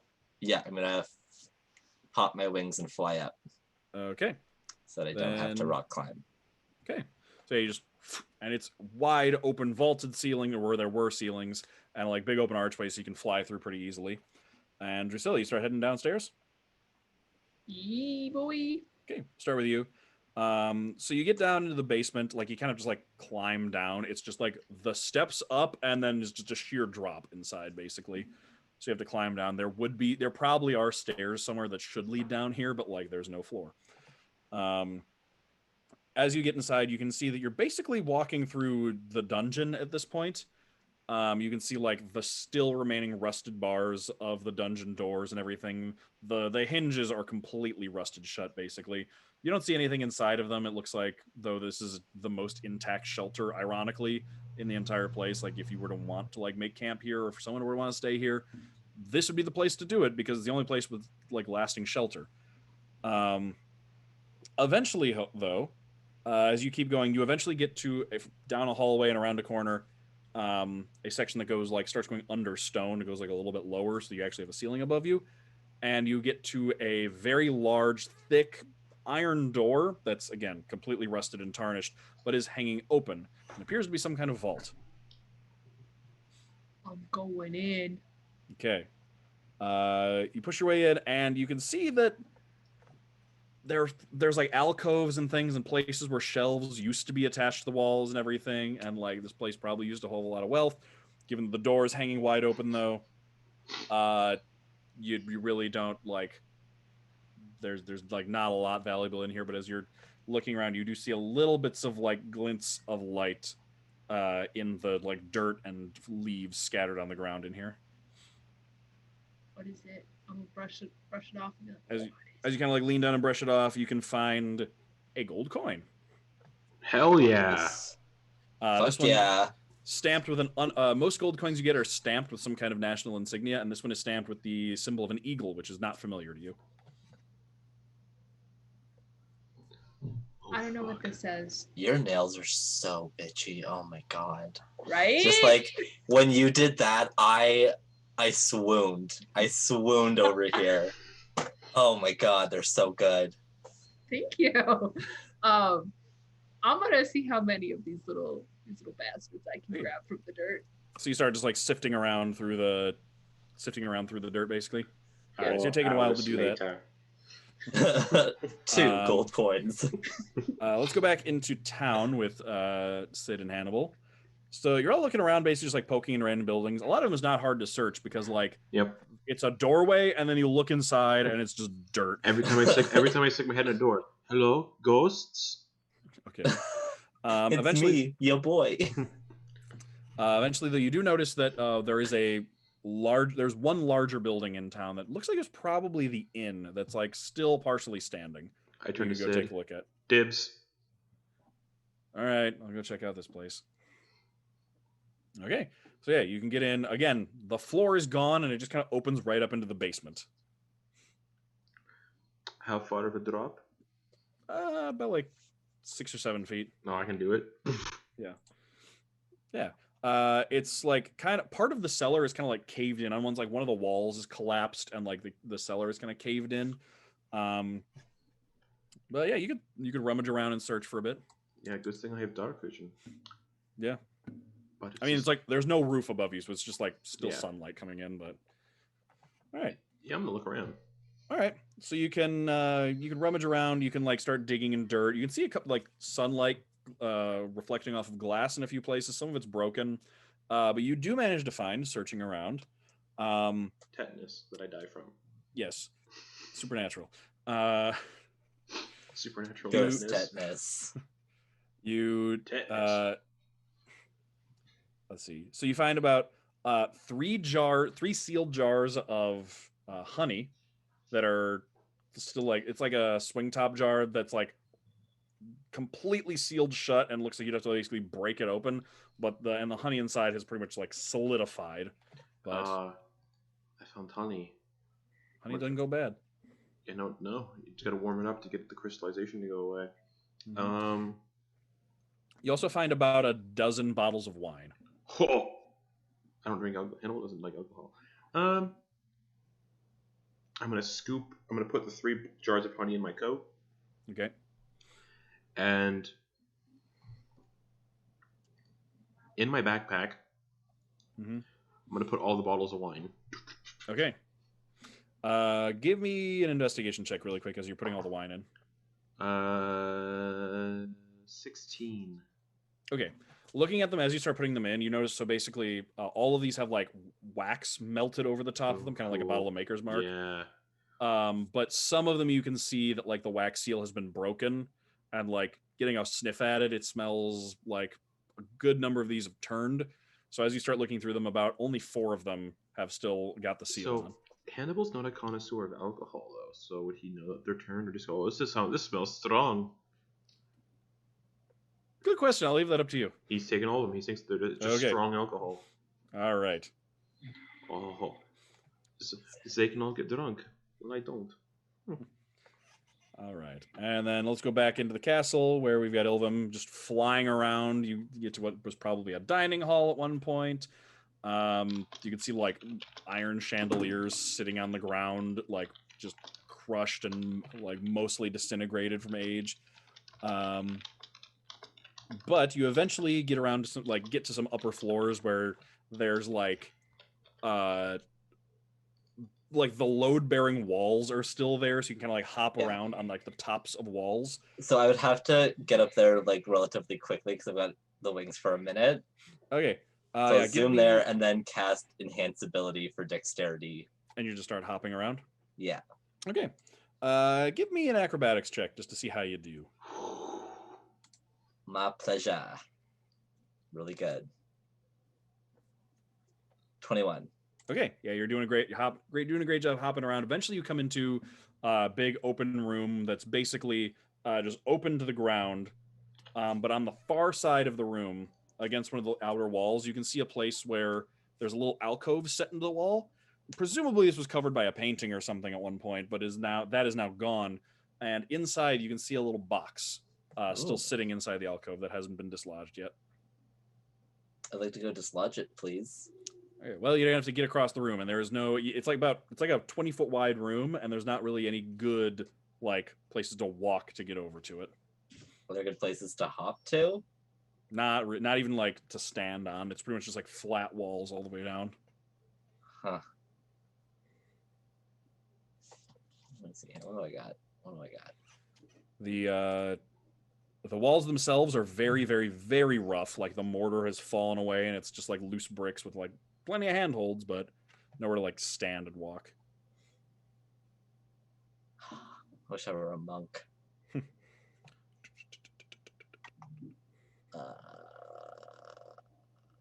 Multi-class. Right now. Multi-class. Multi-class again. Vicious Mockery isn't gonna help me here. Mock the walls. Hey, Bucks, you're a dick. I have something for this. I do. I definitely do.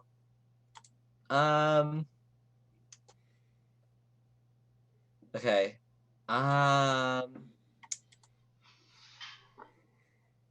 Is there any way to like try to acrobatics across this thing? Not really, no. It's pretty much like there's nowhere to even like have like put your feet. Then I'm gonna use an action to get buff. Okay. And then try to rock climb my way across. Okay, make me an athletics check. So yeah, you kind of just like focus for a second, and it's almost like the sensation of sidestepping, and then just like feels as though nothing has changed. But yeah, you just got like a definite difference in musculature, and you feel a little clumsier. Great, love that for me. It was an 8. Okay. You're like making your way along, and then you suddenly like slip a little and like slide down, and you're like manage to catch yourself, but you're like down in the first floor now. God fucking damn it. Okay, can I try to go back up via rock climbing? You can start trying to make your way back up again, yeah. Oh my god. There better be something good in this son of a bitch. Alright, give me something good to work with. Great. How's a 14? Okay. Plenty of handholds, so you start making your way up and getting over there. You're almost there. Can I just get one more? Oh my god, yeah. Yes. How is a 17? Perfect. Managed to make your way over there. You're basically like wedge yourself in the corner, like with your feet, and hang on to one. You can reach over and you can see what looks to be a very, very ancient, tarnished jewelry box. Cool. Can I open it? Yeah, you can. The box itself is made of silver. As you open it up, you can see has 4 rings, a necklace, and 3 sets of earrings inside of it. Tight. I'm gonna pocket it. Okay, that's about this big, so it can fit in your pocket. Slide in my little backpack thing. Mm-hmm. And you can climb your way back down and make your way back out. Drusilla, in the basement. As you're looking around, you find 20 of those gold pieces. Nice. And And as you're looking around, you also manage to find a gold bar, like packed into some dirt and under a collapsed beam. House fund. How hefty is it? Pretty hefty. It's a 40-pound bar of gold. It actually might Like, be. I don't know. Drusilla Let me check. has no concept for what this is worth, but for my notes, Let me see. Bar of- how many little gold pieces could I theoretically get from it? Let me see. Where is Drusilla's the? also gonna try and figure this out by like trying to bite it. Because she saw someone do it one time, so she's like, ah. Let me pull up the trade goods table here. You break a tooth. It is 1 pound of gold, so it is worth 50 gold pieces. Whoa. She's still gonna bite it, like ah. Yeah. It's not like this big or anything. It's just like, one of those like little bars. But yeah. It's soft. It it tastes terrible, but it's soft, so it dents when you bite into it. Is that true? No. Yeah? Does gold Let's say do it's that? Yeah, gold's Gold. really soft. Yeah. Like pure What? gold. Yeah. Pure gold is super soft. Most jewelry that's gold is mixed with other things. Yeah, so it fake doesn't- gold won't dent when you bite into it. That's why in cartoons people bite gold pieces and stuff to tell if they're real. Because if it doesn't bite, then it wasn't real. The more you know. What? That's crazy. That's Mhm. crazy. I'm gooped.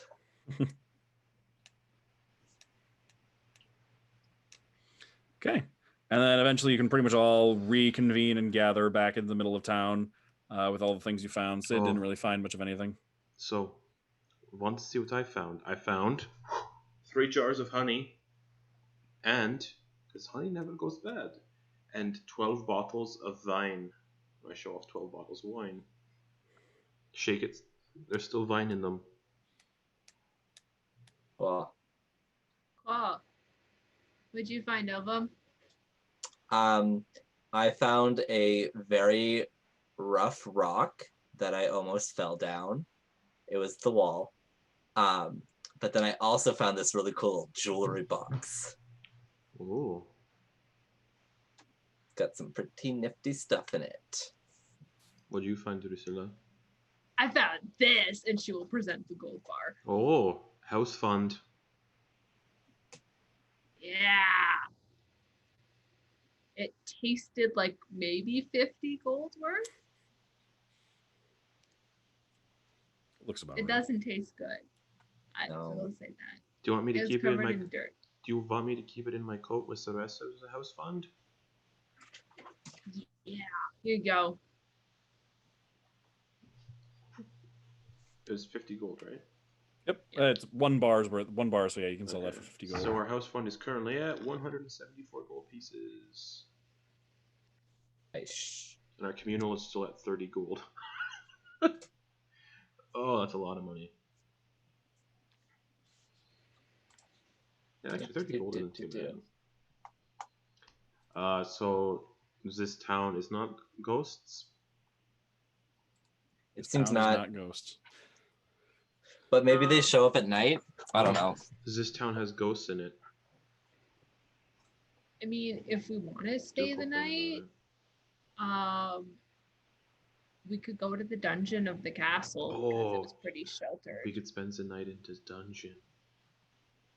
Well, not like actually in the dungeon because like all the cells are like rusted shut, but like in the hallway of it, yes, or in where I found the bar.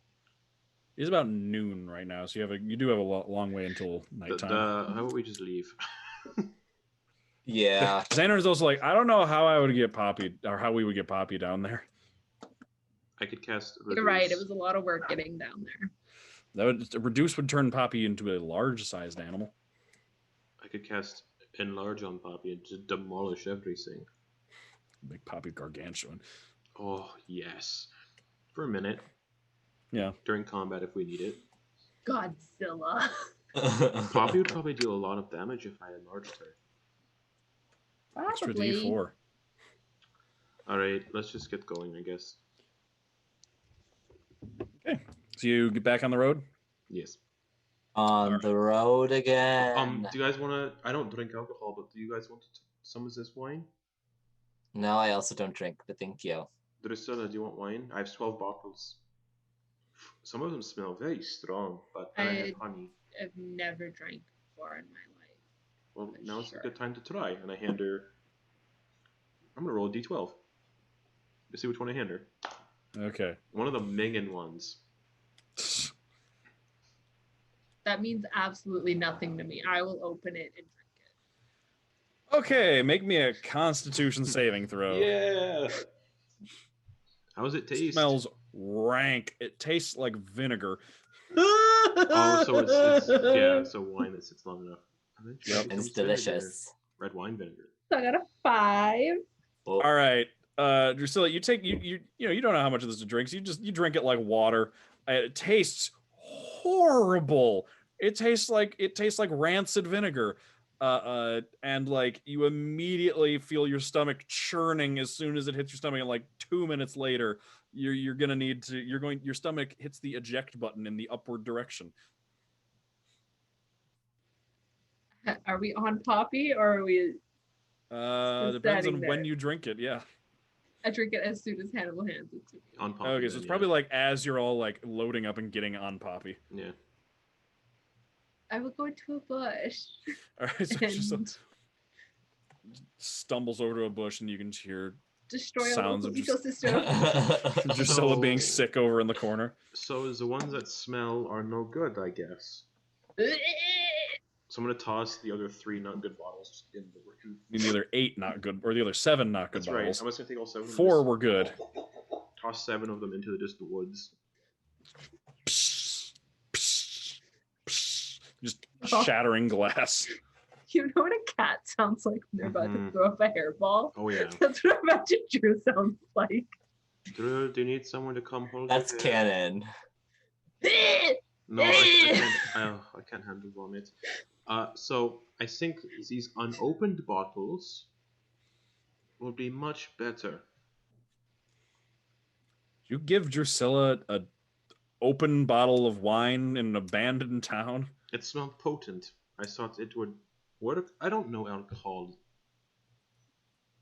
Okay, all right. Was that Sid or Zanlorn? That was Anorn. Okay. Sorry, Zanlorn. I didn't know. Do you want a jar of honey? Yeah, sure, actually. Yeah, why not? I hand him one of the jars of honey that's crystallized and Yeah, still looks good. honey doesn't go bad. I'm gonna try to open up one of the jars. Yeah, you kind of like bust. It's a swing top jar, Oh, but like you have that's to like bust the hinge off of it basically in order to get it open. But yeah, you get it open, and it's just just solid crystallized honey. What do you do with honey? Put it on things? Yeah, like Yeah. that dead bird. Good idea. I'll make another sandwich.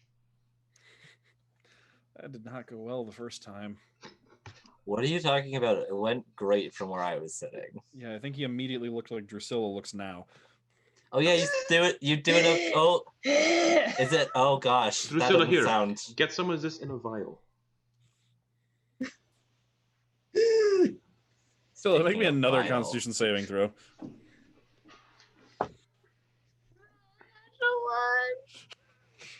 Drusilla, you're gonna be poisoned for the rest of the day. You had food poisoning. Are you okay? I don't feel so good. I think I have something for that. I don't. I have good vines that isn't smelly. I don't want If- any more of your wine. If you let me know if you start losing hit points, but until then, I got nothing for you. Sorry. I can cast enlarge on you and make your projectiles much larger. I want to sleep. I can't help with that. I also Just don't have knock that me spell. out. It wouldn't work anyway. Did you say just to knock you out? Yeah, I'm gonna- kind of. I'm gonna just try to like in the side of the head. just punched Drusilla in the side of the head. You're still curl conscious. up on Poppy. Yeah, you're now your head hurts, your stomach hurts. It didn't work. You said to knock you out. It didn't work. Here, let me try again. I have a hammer. Wait. Let me try something first. Can I put Drew in a headlock and try to knock her out? I'll swap to muscular Ilvem. Do you want me to help? We can double do it. Oh yeah, just really block those airways. Real quick, Drusilla, make me another Constitution saving throw. I'm letting it thrown up on. 17. Materials. You managed to not throw up on Ilvem or Hannibal. Okay. Thank you. You're a As real they're both- one. Because they're both strangling you. Yeah, so I put my hands around her throat. What are you doing, Ilvem? I'm just like, Okay. Squeeze very tight. Very tight. Harder. What's your Constitution score? So that determines how Real quick. Can I get a medicine check from Hannibal and Ilvem? Oh, that's wisdom. Natural 1. I slip in the vomit. Oh! Oh no, you're doing fine. Cool beans. Also, natural 1 plus 2 for a 3.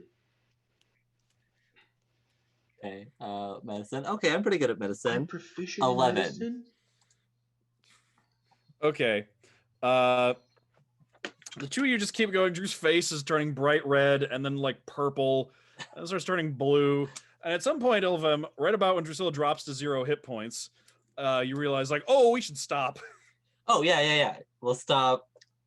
Oh, All right, she's good. She's out. I'm gonna She's try asleep. to stabilize her using death saves. Yeah. Okay. Roll that medicine check to stabilize. 6. Drusilla, make me a death saving throw. No. Did you really? Nat 1? Ilvem, Drusilla is dying on the Stabilize! On the side, Oh, compressions. you don't even have made it onto the elephant yet. I'm doing compressions. I'm doing compressions. May roll me another medicine check. 4. I'm gonna. It's not working. I'm just gonna flash my halo. Okay. Imagine if she died because we choked her out. 4 hit points. All right, Drusilla, you come back to life Oh, with we did 4 it. hit points. Ilvem, we did it. You wake back up. How's your nap? Are you feeling better? I'm going to kill both of you in your sleep. Why is there bruising around your neck?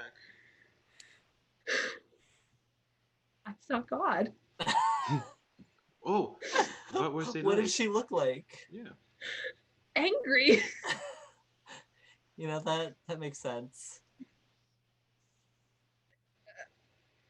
Xanhorn and Sid are both on top of Poppy, they were about to jump in. What? I just wanted to go to sleep. That would have been such a. I tried real hard. You said knock you out. That would have been such a. That's usually how good- people get knocked out. Oh, that would have been such a good way for a character to die. With food poisoning and then being strangled by the other party members. We're just trying to help her sleep. So we never speak of this again. Yeah, moving on. For certain. I am going to bring this up every chance I get. Well, I don't know what you're bringing up because I've never heard of that before. Good people don't choke their siblings to death. Yeah. I never said you were good people. I said I was a good person. Maybe you shouldn't be so hardy, otherwise it would have been easier to knock out when I punched you in the head. Can I punch Hannibal in the? Well, I guess I can't reach his head. But You can I just really punch him? can't move Shield. right now. I You tried. You try, your stomach cramps, and you can feel your entire just digestive tract rebelling. Well, I'm going to get on Poppy now, so. Can you help me? Yeah, I got you. Come on. Thank you. You can help Drusilla up onto Poppy. I'll also give you a little cure wounds. Fucking choke me out. Almost killed me. Listen, that was mostly your fault. We were laughing, that's important. You get 8 We're points laughing of and health we're murdering again. you. I get what? Another 8 points of health. Oh, wait. Cool. Do I have. I don't have that. I am That's still below half hit point. Do you want another cure wounds? No, I'm gonna take a nap. Well, then take a nap. Okay, I take a nap right see. here. I take it right here. I go sleep. Good night. Good night. Okay. I'm gonna sleep on Poppy. Okay. You fall asleep.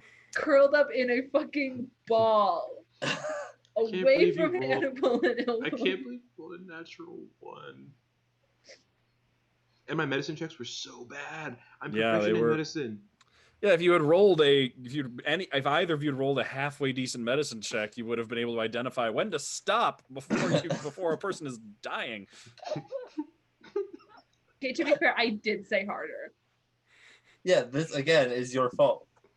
If Ilvem had, And I stand by that. If Ilvem had rolled lower, you would have had to keep making them to determine that you were in fact murdering Drusilla, and you wouldn't have been stopping. Oh. You've been making death saves. All right. Imagine they didn't roll high enough, and I rolled that nat 1.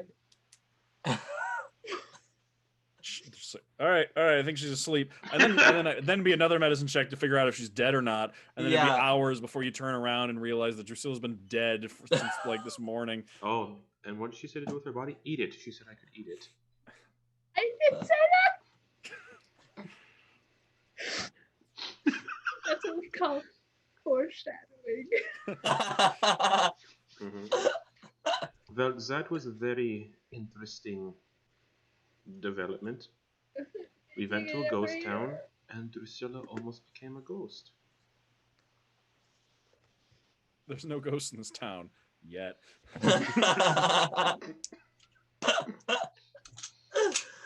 Go into the light. To quote the great Alexander Hamilton, just you wait. I am gonna be exiting the call now. Goodbye. I don't understand the reference. All right. So y'all get back on Poppy. You're riding back. You get back onto the road. You're riding back along. Drusilla is just curled up in the back with just a horrible upset stomach and like sore throat. Yeah, and headache. Having a real bad time. Everything hurts and I'm dying. You said to knock you out. All right. Eventually, you start coming, like, as night is beginning to fall, you start coming to the end, looks like the end of the valley, where the two sides of the valley have started to come together and narrow.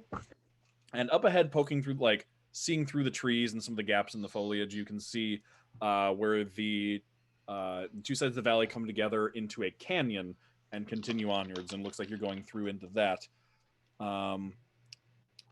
However, as you're walking forward, eventually a deer, a female deer, steps onto the... A drop of golden sun. No, just the deer. A doe steps onto the path in front of you, like leans down and sniffs at something, and then just kind of stands there, and then turns and looks at you, just kind of observing you for a moment as you're approaching. You're pretty close, but it's just like she's just watching you, just looking at you. Doesn't like bolt, doesn't run, doesn't seem afraid. Not like that kind of frozen deer in the headlight look. Just like kind of calm, looks at you, and then turns and starts walking down the path, kind of in the same direction you're going. That was magical. It was Drew's mom. God, I hope so. She can kick your asses. All right. You keep going. It kind of like the deer like crests over a small, like little rise in the path, so it was out of your line of sight. And then eventually you crest the same hill, start going down a little bit. You come into a wide gully, kind of just like, little ravine type thing, a place where the ground is a little bit higher on either side of the path. And there's trees all around you. And as you come down into it, you can see that the deer is standing in the middle of the path, just like facing you now. Just stopped and looking at you. Now it's getting weird. Do I attack it? Nope. Drew, I know you're not feeling well, but can you figure this one out? I will crawl into a position where I could see the deer. Okay. Just stop. The deer kind of just nods at you, and then you hear rustling noises from all around you, like every direction. Mage armor. And you let us then into a trap, didn't you? Mage armor. Mage armor. I did it. Can't take it You're a back. druid, aren't you? and then you see about 8 furbolgs just like appear out of thin air, Best standing friends. 4 on either side of the gully, looking down at you. And then the deer just kind of stands up, and then just there's this gradual transformation and expansion as the deer stands up on its hind legs and forms into an ancient looking, very old furbolg woman. Oh, it's Who, as she stands up, she reaches a hand down towards the ground, and a little like gnarled woody, like very woody plant grows up out of the ground up to meet her hand, and as she clasps around, she just kind of twists it off and breaks it off into a cane. God, that's so it's a weredeer. She's draped in a her face is very weathered and lined, and her hair hangs kind of like just like a white curtain, tangled with leaves and twigs, and she's draped in a very long robe, just like multiple layers of greens and browns, and she is wearing she's very hunched. She looks like she would normally be about 8 feet tall, but with just like how hunched she is, she's brought to about 7. And she's got on like her back, just behind her neck, is what looks to be like a small, like almost like a shawl of moss on her back. And as she's standing there and leaning forward with the cane and looking forward towards all of you, she says, "Would you perhaps be related to the intruders in our woods?"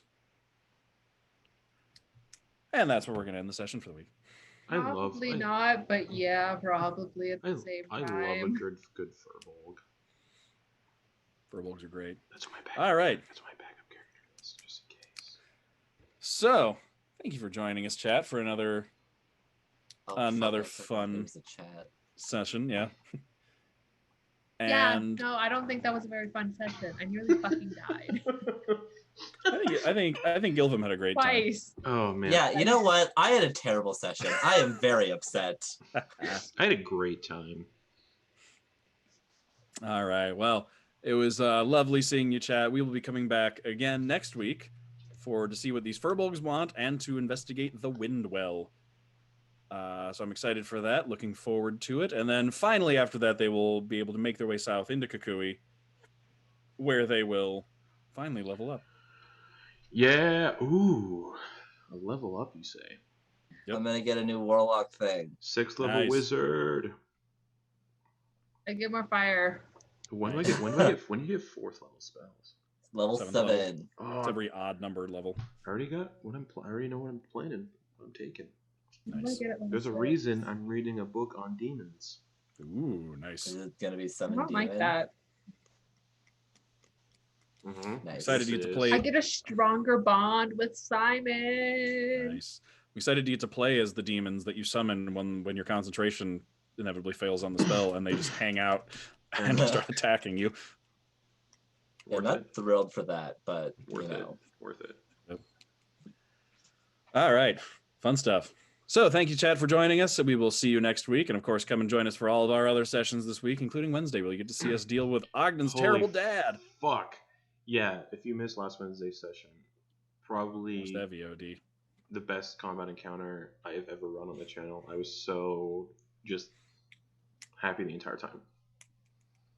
It was a lot of fun. All right, folks. Thanks for joining us.